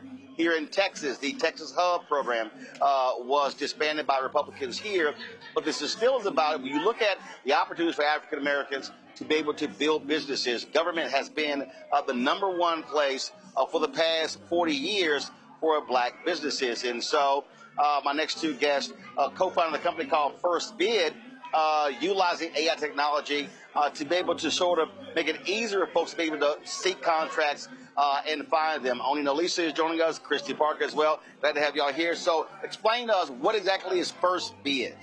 Thank you so much, Roland. So First Bid is a government intelligence platform that aggregates information from different federal sources, local, and county sources into one position for different, if you have a small business, if you're a certified small business, woman-owned business, underutilized business, you go on there, you type your codes in, and then we created a platform where everything is synced to one. So hold it right there. Hold it up. There you go. Where everything is synced to one space. So normally where businesses would have to use a lot of resources, we're kind of condensing it to try to help small businesses get an upper hand and be equal with these big firms who do have big staff, like 5 to 20 people. You can now do that with this one platform. We're trying to level the playing field. All right. So is this for Texas? Is it national? This platform. So we're here in Texas, Houston, Texas to be exact. So that's where we started. And our feet are on the ground here. So that's where we want to keep it right now. But eventually, we're going to spread out all over the U.S. And so when you talk about it, so you're going to be adding more data into it. So when someone is looking to apply for a contract, because listen, you can have a business in Texas, but you can apply for in other jurisdictions. And so is this way to be able, as opposed to them trying to go to each one of these places, if they're janitorial services or if they're in some of the field and they type it in, then what does it then pull up? All the contracts in that particular area? So right now, we're solely Houston. We want to make sure we take care of Houston first because that's where we're at. We're in the streets. We're on the ground, so we know what's going on here. And then as we grow, we're going to move on to other states. So when you say it's here, is it here? Is it city, school district, and county? And state? Yeah, so right now we have federal, city, school districts, TxDOT, the jail system, actually all of the universities. So even let's say you wanted to bid at something on A&M, you can do that. All of those sources throughout Texas, it is coming into for as far as universities. And so we really are. We're starting in Houston, but our next city we want to go to is Dallas, and then eventually go to every metropolitan area in Texas before we continue to go on nationally. So did y'all have you also talked to business owners, and do they share the issues that they've had in trying to navigate? Because it is not an easy process. Listen, that's what we've been doing for the past year, and we've heard the small businesses, and they have a lot to say. With the over 30 sources they have to pull these contracts from, and sprout, and just have so many team members try to find these opportunities. It's hard, especially when you're just trying to work and make money. So we've spoken to all of them, and we hear what they're saying, and that's why we built First Bids.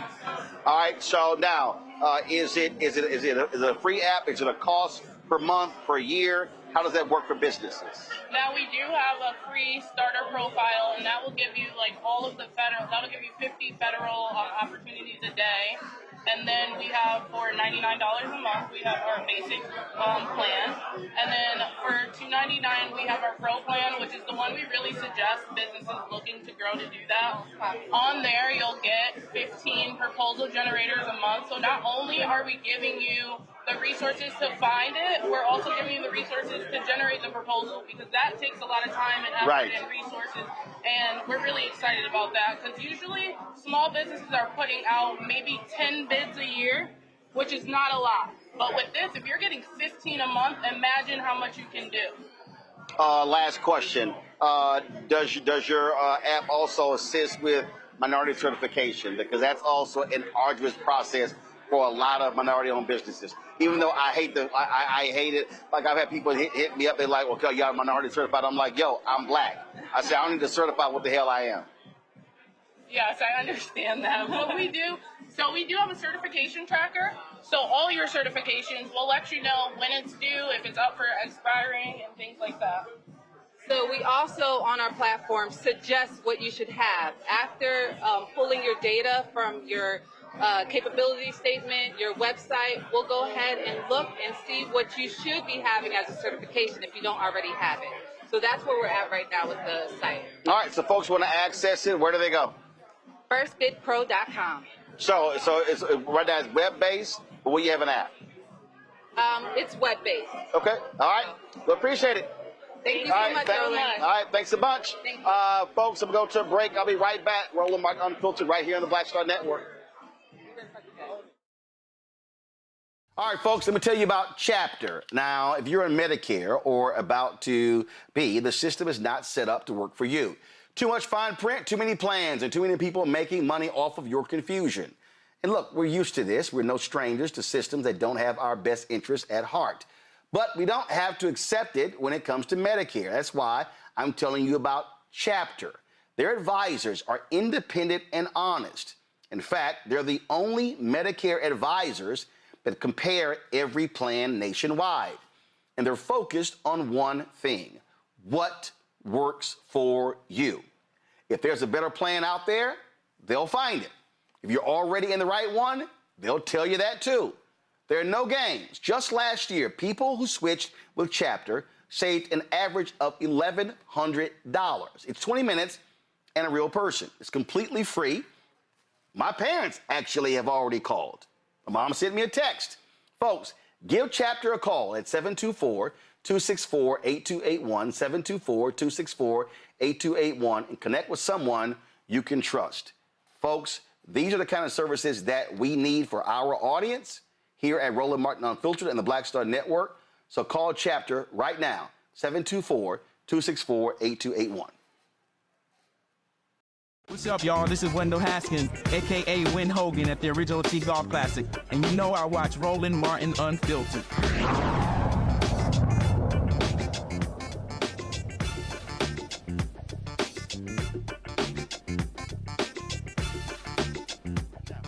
All right, folks, welcome back. So my next guest, she's actually been on our show before. Sakara Ross, she owns a construction company here in Houston. And so glad to see you here. And so one thing I was just talking to the two sisters who were starting First Bid. A lot of people really don't get how arduous the bidding process is and trying to figure it out. You have a construction company. You started with your dad. Just explain to people how it ain't the easiest thing in the world when you're when you're a small business and you're trying to bid on city and county and university and all these contracts out here. So yeah, Hold up a little bit. You're absolutely right. It's not an easy task. And for me, when I started out, a lot of my contracts were coming from like relationships that I had built. And so I got a little spoiled that I wasn't having to go through the actual bidding process. Oh, you were getting the hookup? However, I wouldn't even call it the hookup. Right, but just folks you do. I got connected and I did some amazing work, and I take pride in my work. And so that's how it works. You know, you've got a lot of contractors out here, and it's a tough game. And everybody they don't operate with integrity, and you have to take into consideration just getting projects done on time. And there's a lot that goes into it. So when a client finds someone who does a great job and takes pride in the work they do, they're going to come back. And so it just happened that, you know, I was able to get referred and consistently got referred. And then, but the tables turn. They do turn, and sometimes as being an entrepreneur, you hit a down spot. Yeah, but also So when you want to build capacity, I mean, you want to be able to build and grow. Absolutely. So then I did, things slowed up eventually, and I had to jump out there and really start that bidding process. And I think I try to not look at myself so much as a small business anymore, because sometimes if you think that way, you operate that way. Well, I understand the federal designation for a small business is 499 employees or less. Well, I'm still a small business. so no, you don't have to knock it again. That's literally how they classify a small business. Yeah, but I understand that, speaking to the bidding process, because it can be so intimidating. Yeah. And you know, general contractors, you have bonding that you have to consider, and it's like, well, what's your bonding capacity? And a lot of companies are like, well, we can't get bonded. Well, you got bonding capacity. One of the things that jumps out that is real. Is also the fact that when you're dealing with governmental entities, you have to float your business. Absolutely. A lot of them are paying net 180, and so you're talking about you got to carry your business for half a year before you get paid, and that's always another issue, which is why you know, one of the things that Maynard Jackson did in Atlanta, what he did was he said to banks, we're going to put our money into these banks. And what you need to be doing is providing lines of credit to these folks who who get city contracts. Absolutely. I've been doing a lot of work recently. I don't know if you've seen, but I'm doing a lot of work with Prairie View A&M. And so now I'm going I follow you on Instagram. I've been seeing your work. And I chuckled today because I've tried to get lines of credit with Chase, which I've had since I started my business. And they're not really that interested. Right. Construction's high risk, they're not that interested. But as of the last 6 months, my business is doing better. And every time I go, hi, do you have a personal banker?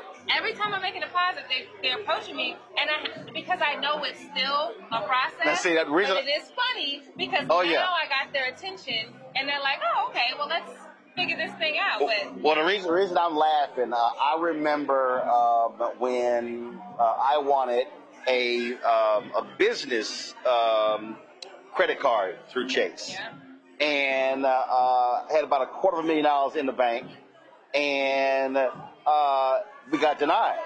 And I went, oh, okay.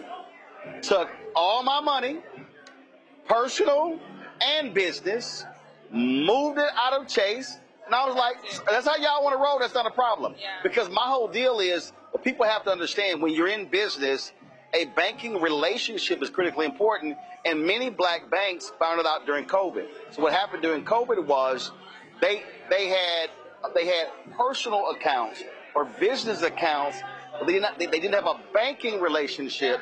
So when it came to the time to apply for PPP loans, they were like, okay, we'll get to y'all when we get to y'all, and that was a problem there. It's absolutely about relationships, and I went through a program here in Houston, and after I went through that program, I decided I was going to start making more relationships with smaller banks, but building those relationships with someone there so that when the time comes, it's an easier transition than going to a Chase or a Bank of America. Yep, absolutely. Well, Scarra, good to see you, and I'm glad to hear that businesses are doing well, because we had you on, 2-3 years ago? And I want to thank you and your network, all of your viewers. I've received some customers from being on your show. A lot of people reached out to me, and I appreciate your support. I truly do. Cool. Sounds good. Yeah. All right. I appreciate it. Folks, that is it for us. And actually, not is it for us. I talked to the Attorney General of Virginia, Jay Jones. We were in Richmond, Virginia for the Commonwealth Gala, and we talked about how he's helping lead the fight against Donald Trump. Here's our conversation. Joining us right now is the Attorney General of Virginia, Jay Jones. How you doing? I'm well. How are you, sir? I'm all good. Good seeing you. Good to be back. Absolutely. Welcome back to Virginia. I appreciate it. Frequent flyer. Yeah, I got a few miles on the airlines. I got a few. To Virginia, because you've been here for us a whole bunch, and we're grateful. I actually live in Leesburg. There you go. So I'm still registered to vote in Texas. Okay, that's why I thought you were. Yeah, I'm still registered to vote there. That's my homestead. I live here, so. But yeah, I got. Matter of fact, if I had to add it up, I think I got 3.1 million miles on 3 airlines. So I got a few. I gotta start flying with you. I got a few. It's been what?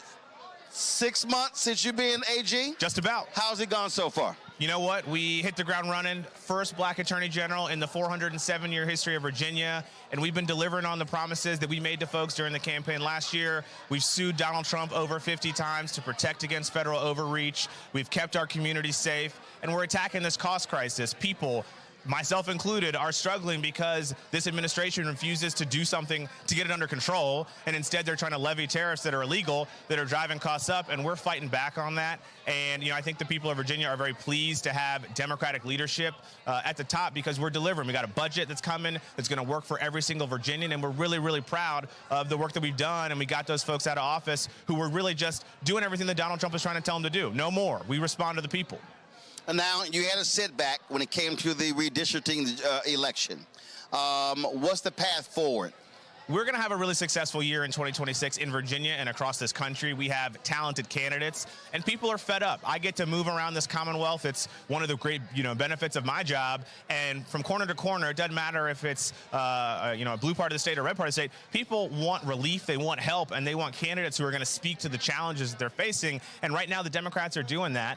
Republicans are too scared. They're too afraid of Donald Trump to do anything beyond what he says, and that's going to be to their electoral detriment. We're going to win seats in Virginia. We're going to win seats across the country, and Hakeem Jeffries is going to be the next Speaker of the House of Representatives in January 2027. One of the things that I keep saying is, so what happens is when you look at these national shows, when you look at the networks, and they're sitting going, oh, Democrats are polling at 28%.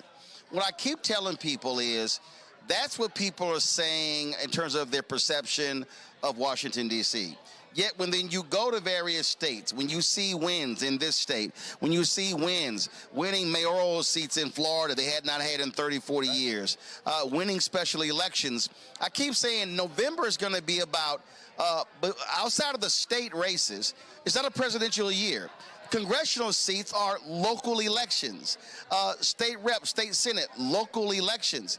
And so I said, folks, people are thinking differently, and those candidates are going to be running candidate and district-specific messages and not solely what's coming out of Washington, D.C. Well, a good candidate listens to the people that they're trying to get votes from. And if you are listening, and it doesn't matter if you're in Virginia, you're in Texas, you're in Florida, you're in North Carolina, people are hurting right now. They are struggling because of the policies that the Trump administration continues to push, and the folks in Congress who have R's next to their names are rubber stamps for that. You see Republican incumbents who are running away or trying to run away from the president to their detriment because then he turns on them too. And when you have a candidate who's going to be responsive, who's going to listen, that resonates with folks. And right now, everybody is getting crushed, right? I have 2 little boys. My older son just turned 4. My younger son will be 2 next month. Our grocery bill is off the charts. If you compare it to what it was a year ago, what it was 2 years ago, it is absolutely off the charts. And I know that I'm not alone. There are millions of people like me just across the country. I thought this was going to be the golden economy.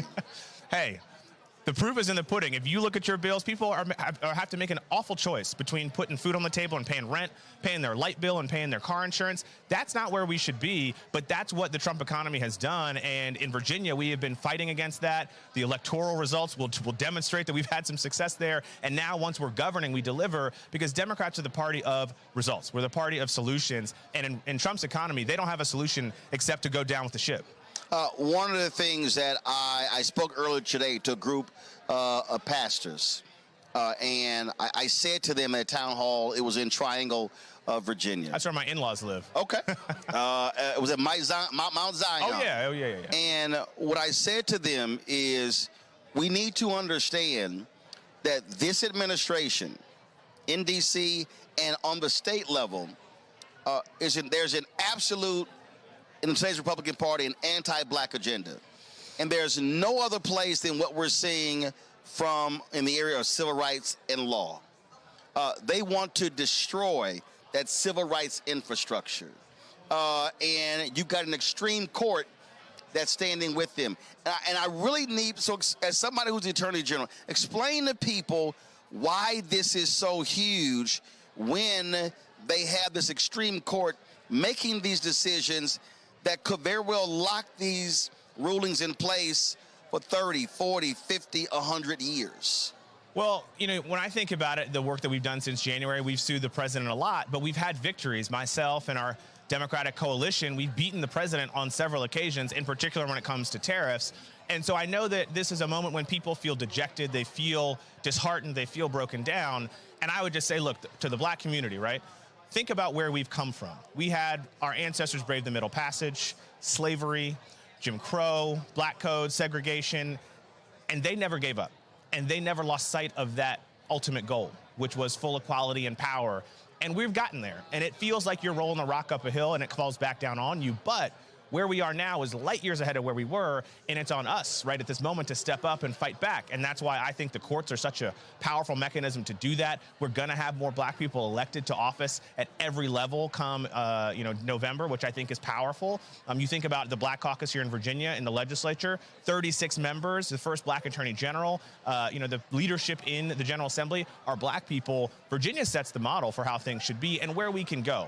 And so in my office, we have fully staffed up our Office of Civil Rights so that we can protect people here in Virginia. When the federal government doesn't want to do their job, I will happily step in and protect my citizens, and people across the country are looking to their attorneys general to lead in that same way. And I can say that the Democrats have delivered on that too. Well, that's one of the reasons why I've explained to a lot of people why we cannot ignore these statewide races in down ballot, because you might have this chaotic, insane federal Department of Justice, but when you have, frankly, black Democrats who are attorneys general, now all of a sudden that changes the game. And so just like people didn't understand the power of a Secretary of State until Bush v. Gore in 2000. Folks are like, Secretary of State, I don't know what they do. They're a secretary. They learn in Bush v. Gore who the Secretary of State matters. These statewide races are really important, and it could be a Secretary of State, it could be Attorney General, it can be your treasurer, it can be your chief finance, whatever you call these offices. Everything has a role and a purpose to play. In the era of Donald Trump, when they are taking, massive steps to expand their power through the presidency, and we have to fight back. Right now, it's on states to step up and to fight and to protect and defend, and we're doing that. And that's why I'm so optimistic about our ability to take back seats in Congress so that we can have the other branch be a check on the president, because right now, attorneys general, we have been the ones holding the line to keep democracy from breaking, right? We are in a very deep bend. The founders designed the system to ebb and flow and to withstand, but we've never been closer to the brink, and it's attorneys general who have done that job, and I'm proud to stand with my other 23 Democratic colleagues to do that, and we need to get Congress back so that we can get some help. All right, then. Attorney General Jay Jones, I appreciate it. Thank you very much, sir. Thanks Always a bunch. great. All right.